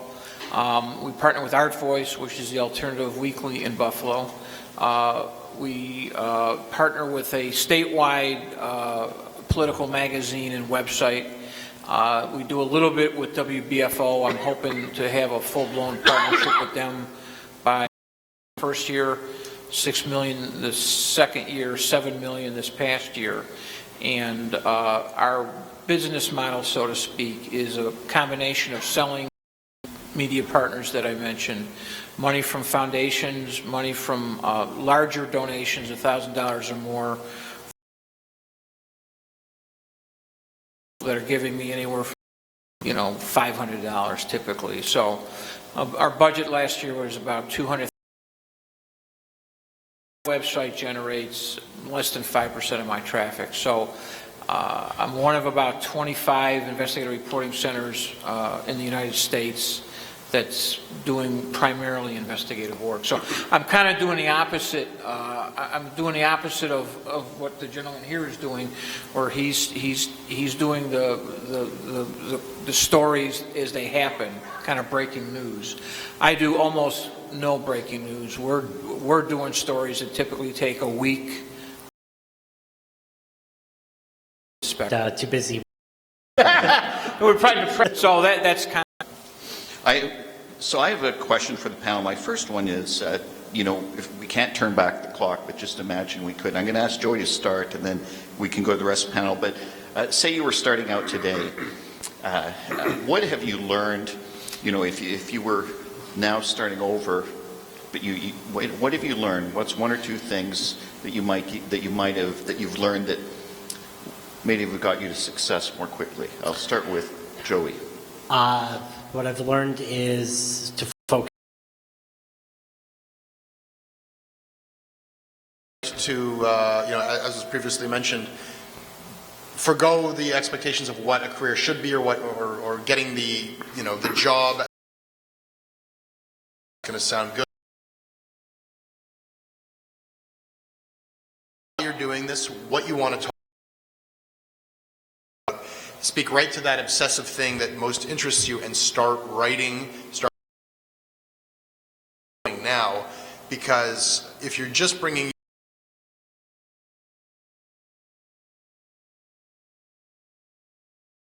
what independent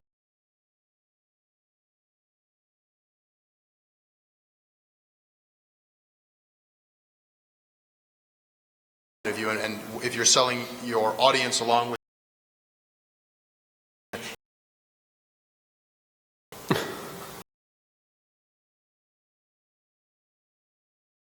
guy who has a radio show, because but I was going to say the same thing. So pretty much what Jesse said. That, and you should have bought Apple in. Okay, it's a bit late for that. I don't know. Jim, do you want to add anything? Well, I owned a weekly paper, and I've owned a hockey business for.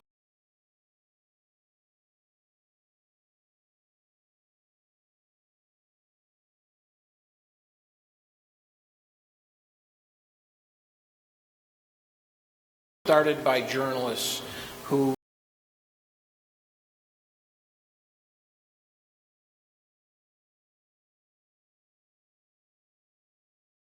necessary evil with the emphasis on evil. And if you want to get into this business, somebody gave me some advice early on. Even though the only thing that's non-profit about your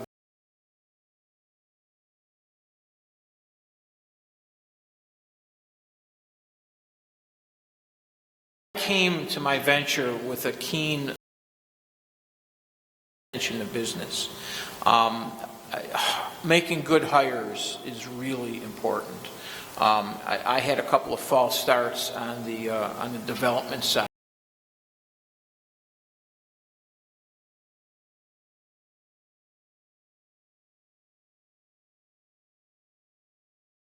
Smarter on the business side of things. Jim, do you still own that newspaper, the weekly newspaper?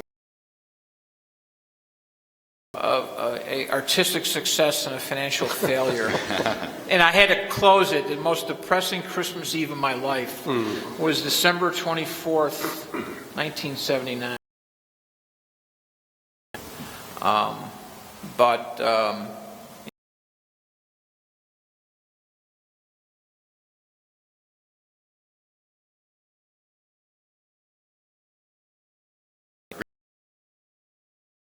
Forward for others, and it seems to me that that's kind of a similar that but for all of us here that think it's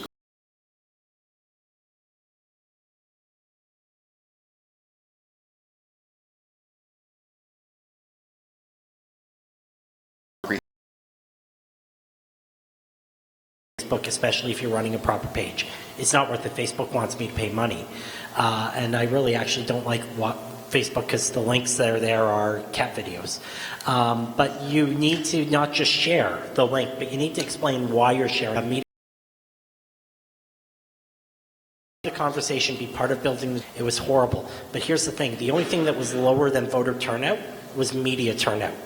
You know, we had a media outlet that ran the Busy Voter's Guide to the Election and only had 4 ward races out of 16. You know, that is lower than 34% turnout. So how do we fix that?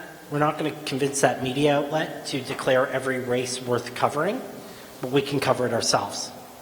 Yeah, I think the whole point about citizen journalism, or whatever you want to call it, is that it doesn't have to be a traditional media entity. It doesn't have to be a traditional news bureau. It doesn't even have to be somebody like Joey. Anyone with a brain and a pen or a phone or a piece of paper or a camera or anything can effectively commit acts of journalism. You know, not that they're going to do it all the time, not that they want to quit their job and become a journalist, but you can do those bits of reporting that, when they're put together, become something important. It doesn't have to be a guy who happened to go to journalism school and got a job and works at a paper, because there just aren't enough of those people anymore covering places like Hamilton. If I may, I didn't go to journalism school. I don't think you did either, Jesse? No. So you are today. I feel they just had me because I look pretty, I guess. Yeah, I feel like sometimes I get some kind of feedback of like suggesting that I want to keep it, or, you know, do I feel sore when something that I have on CANADALAND gets picked up elsewhere? I mean, without attribution, it's nice to get credit, but I'm not independent because I'm like some like punk rock warrior who wants to make noise in the basement. I came knocking at the doors of the big media companies in Canada trying to do media criticism for them. You know, like anybody else, I wanted a little picture of myself in a column and all that stuff. I'm doing it independently because I couldn't interest them in it. They wouldn't hire me. They weren't interested in media criticism, I don't believe. So I'm actively trying, beyond just trying to like do this and support myself by it and build an audience, I am trying to affect some sort of change in the conversation and have an impact and change and make it that it's for people like Kevin Donovan to go after people like Leslie Roberts and to cover, you know, journalists the way that they would cover anybody else. So I'm very happy when stories get picked up, and, you know, what has evolved from that, you know, that's one side of it is stories getting picked up. The other side of it is more of, I guess, a formal partnership kind of a situation, which is part of your business model. And I feel like I may have talked myself out of that with I think part of what I get support on the basis of is my complete independence from traditional media. If I'm covering them, I can't really be taking their money. So there are some questions ahead that are thorny ones, like when radio stations want to license my show and they're owned by Bell. Can I take that money or not? And on the one hand, would you say? No, you can't do it? Maybe not. I'm going to ask my supporters, and they're going to tell me. It's great. I love the idea of the show being heard on the radio all across the country, and that's a wonderful idea for the message of the show and that conversation to spread. On the other hand, I've covered very, you know, extensively conflicts of interest that journalists have. Am I in some special category? I don't think so.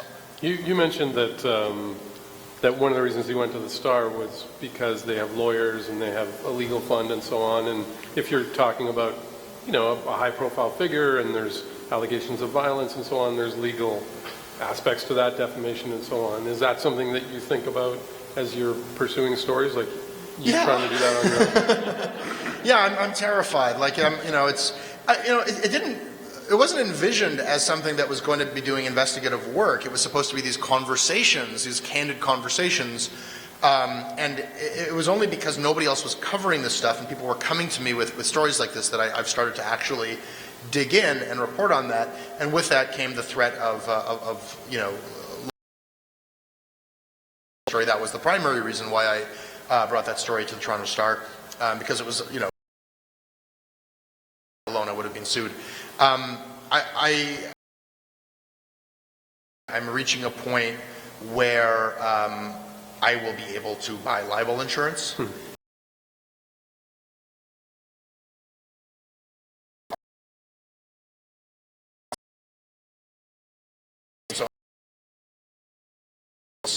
And I learned a lot. I paid a lot close attention to, you know,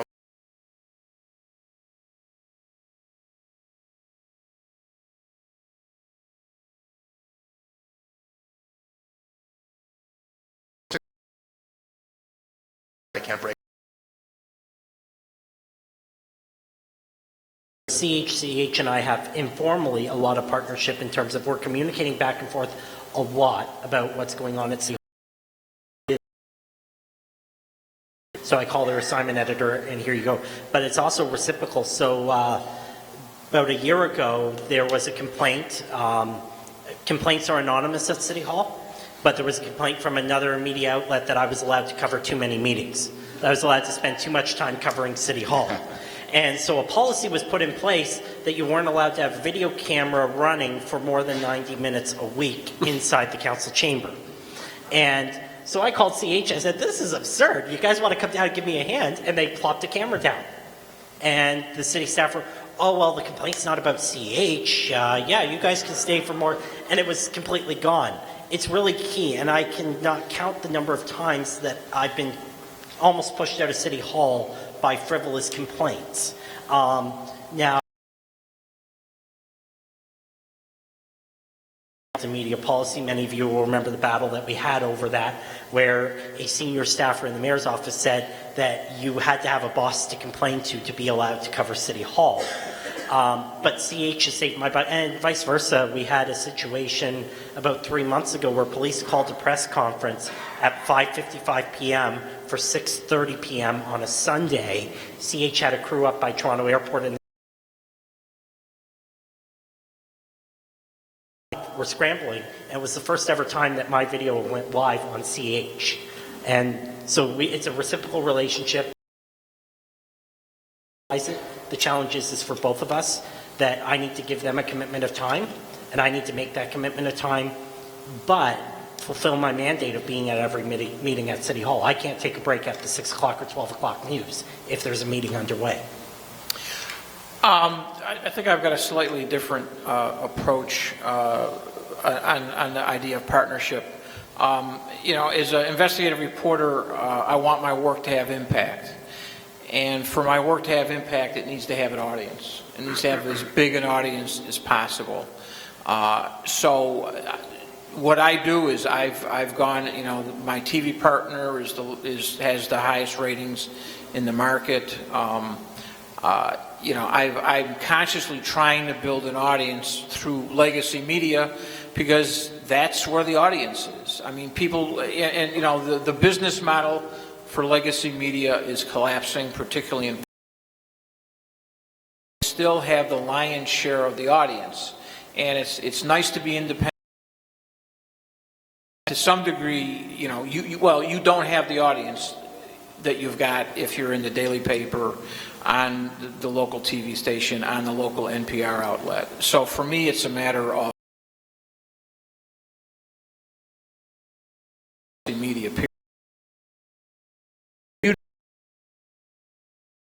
Bell. Hell yes. Hell yes. I'm glad you're here. No, and the reason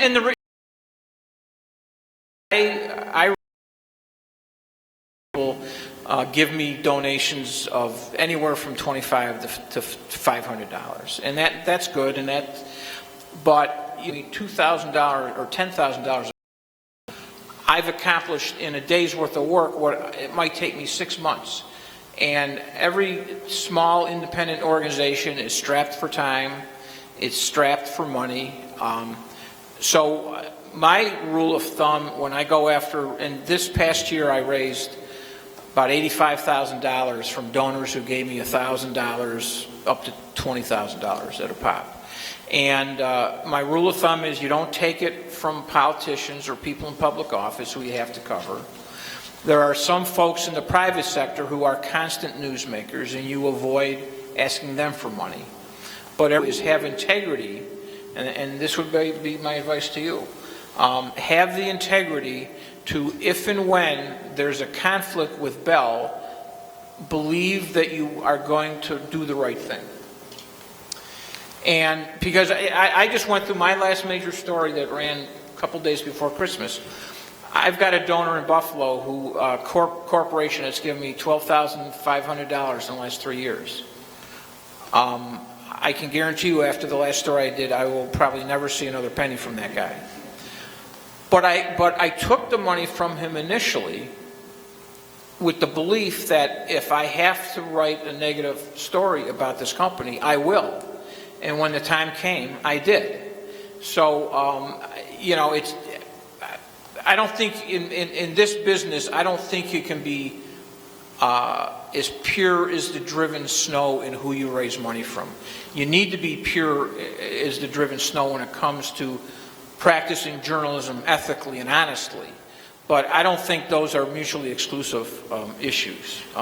Because if you did, you know, the newspapers and TV stations would never accept an ad from a car dealer because you know. That was just Thank a joke, you. by the way. Now we're at, all right. we're pretty much out of time, but so I thought we could wrap up by getting each one of the panelists. It's a bit after 9. I thought we were going to 10. Oh, sorry. Okay. There is a okay. So apparently we have lots. Well, I got some more questions. Okay. Does anyone want to pick up on? So the goal is to try to wrap up no later than 9:45, so that those from Toronto can get on the 10 o'clock go bus if they want to do that, or come into the George Hamilton for a drink. Okay. In terms of ethics and money, I actually faced that. My housemate can remember the day when I got the email about 10 a.m. in the morning from a big contributor of, "I'm pissed off because you're about to cover something." And my response, and I'm canceling my support, one of my monthly supporters. And I replied back with, "I've just canceled your support, period." And this is somebody that's a good friend. And it was during a heated public debate. You know, we all get heated. And I walked out. I just simply walked out. So I burned. There were people that were angry that I went to this event, and the people that were angry that I left the event. And, you know, 24 hours later, both sides had sent me emails going, yeah, we shouldn't have been trying to push you either way on this subject. Sorry, and can I renew my support? And I replied back to the person, yes, you can renew your support, but understand if that ever happens again, I'm just not going to take your money ever after that. And I think I do stupid stuff when I'm heated. So I don't want to be clear that I'm not, you know, blaming that person for it, but you have to do that. And at the end of the day, it helped me a lot. The people went, okay, Joey cannot be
potential of it, they're going to take their dollars and go elsewhere.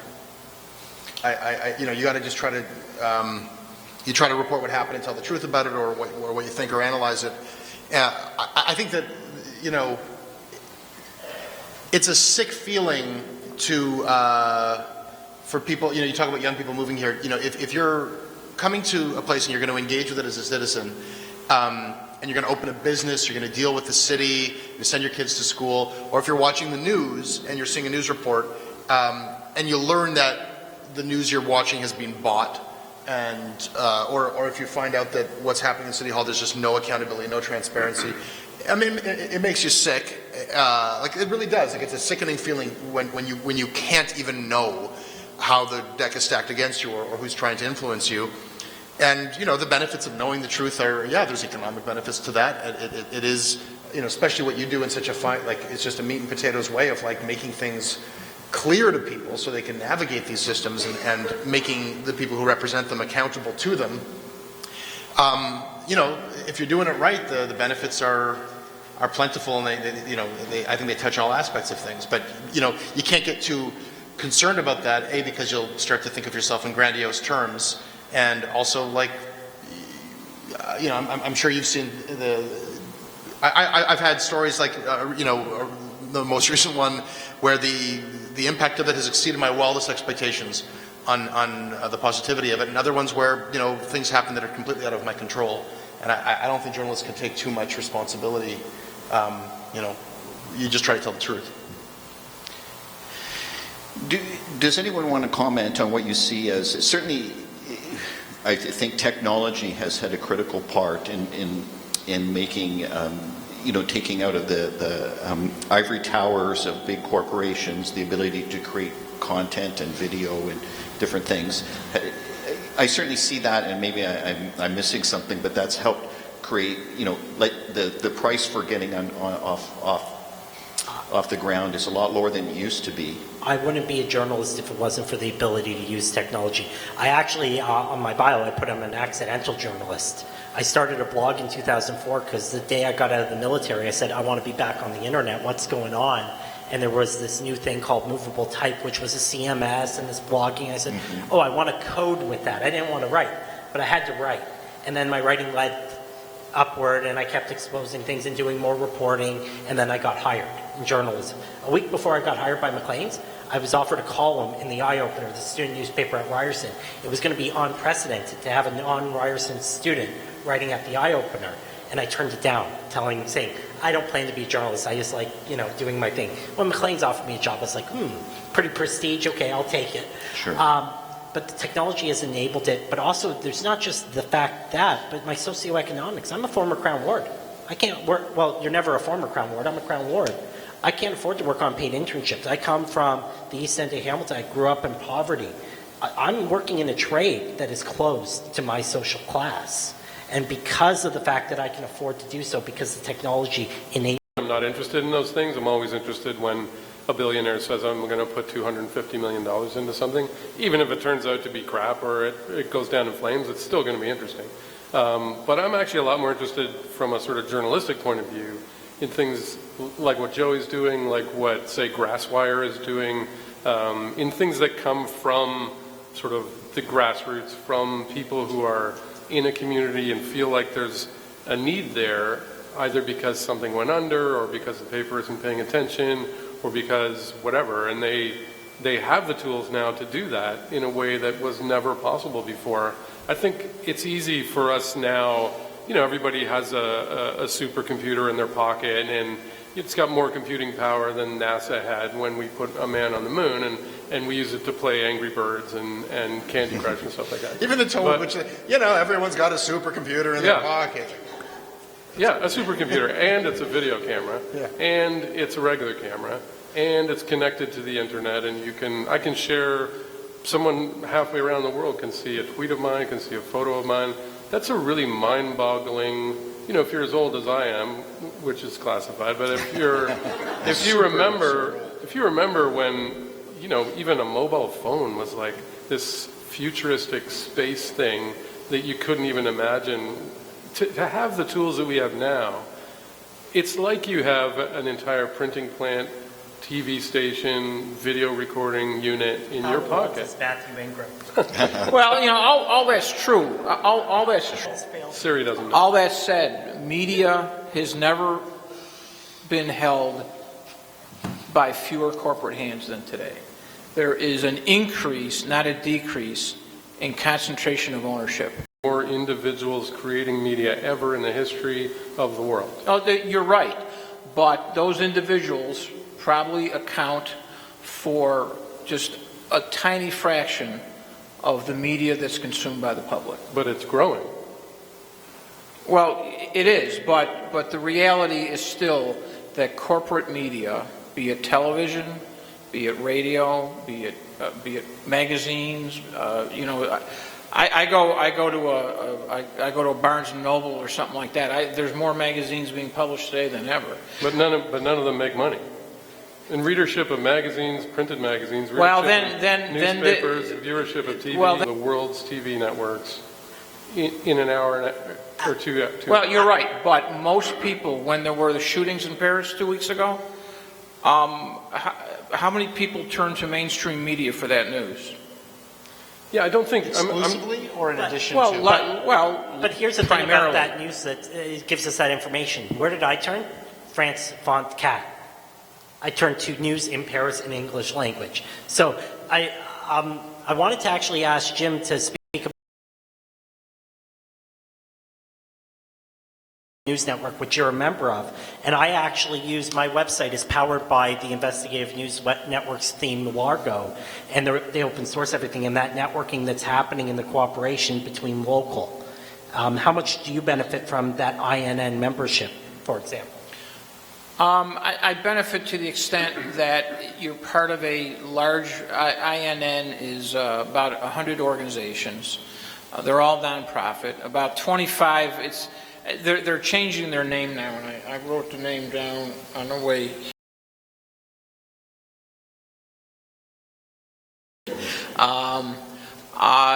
They're a resource. When I was starting out, I needed to get libel insurance, and they were able to assist me with securing libel insurance. Now that I'm a member, they actually subsidize a portion of that libel insurance. They have an annual get-together at the Investigative Reporters and Editors Conference that's held every June, and there's a day in which INN members kind of gather around a panel. So there's a lot of information sharing. I went to a executive director training in Austin in September. So they're a good resource. They're recasting their mission a little bit to really be a business development resource.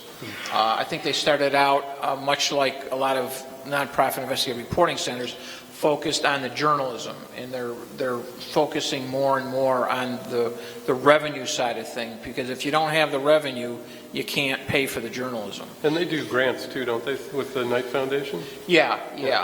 You know, one of the things that's something we don't have here. Well, something like the Knight Foundation has done more for startups, for individuals, for sort of journalism innovation, and we have literally nothing like that. We have. I keep, in dreams, I go to David Thompson, who's, you know, a billionaire and owns the paper I used to work for, and I say, Dave, you could take like 0.001% of your dollar value that you're worth and put it towards an innovation fund for journalism that could be 10 times the size of the Knight Fund. Yeah, why is no one doing that? The earlier panel, I was struck by a couple things in it. The one is that you are truly an underserved community. I mean, Buffalo your metropolitan area is about 750,000 bigger, but not that much bigger. We've got, you know, in terms of network of several independents, we've probably got 30 radio stations. We've got a daily paper. We've got now not one news weeklies. We've got an investigative reporting center now. So there's a lot more media. Unfortunately, for the kind of very there's not a whole lot of story that are going to lead with that story. So there's not a whole lot of diversity channel that just covers fires too. No, we did. So I have a question, and then we're going to.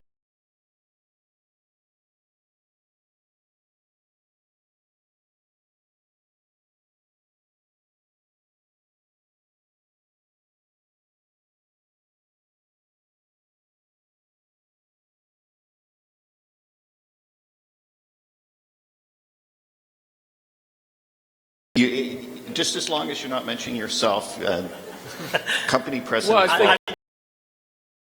Well, I don't really. That's a tough question because I don't. Okay. There aren't really a lot of people to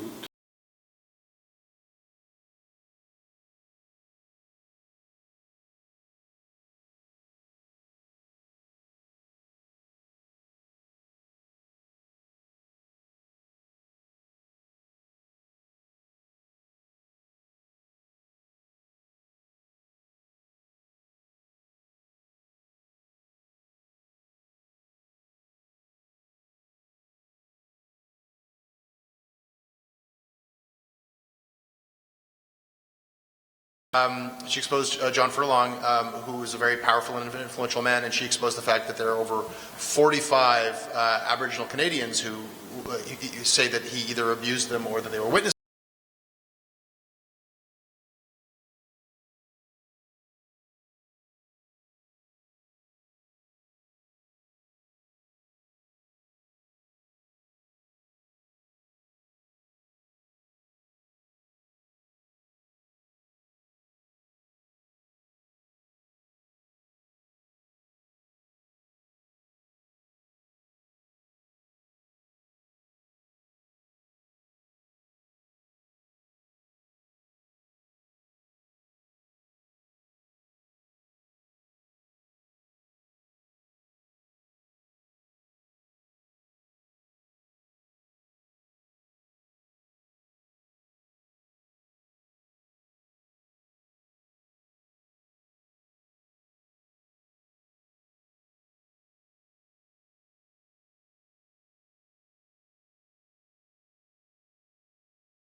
giving you guys a chance to ask a question.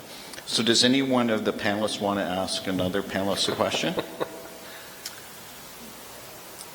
Jesse, got any We'll do questions? first come, first serve. Go for it. I just want to know what your last investigation was, what kind of stuff you covered. And how old you are. And how old you are.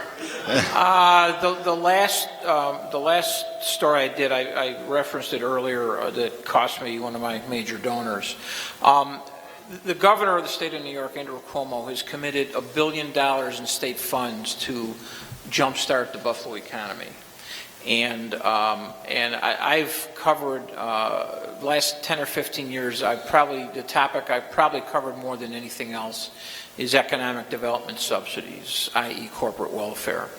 And so I started asking questions. I started following the money. I wanted to know what companies were getting work, how they were selected, and how the money was being spent, basically.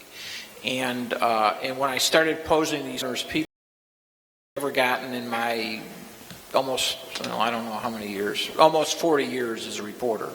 And so I wrote a story about that, about the fact that the governor and his people are basically trying to hide how they are spending up to $1 billion in state taxpayer funds.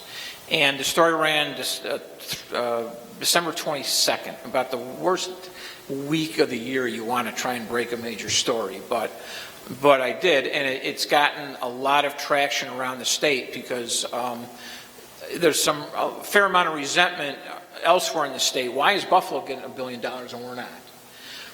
And but then the fact Cuomo has a reputation of being very secretive, very manipulative, and this story kind of crystallized for a lot of people how he does business.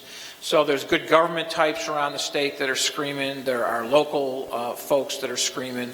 If you're going to spend $1 billion, let's be transparent about it. And and it turns out that a lot of the work was going to people who are major campaign contributors of his. How does it turn out that? Did they, in response to your story, did they then offer more transparency? No, they've dug their heels in, and the story ran 3 weeks ago, so there's a lot to be played out. For example, I sought this information under the state's Freedom of Information law. They've refused to turn everything over, saying that the agency that administers that money is not subject to the FOI law. Now, an advantage of being partnered with major news organizations, WGRZ is a Gannett company. It's the largest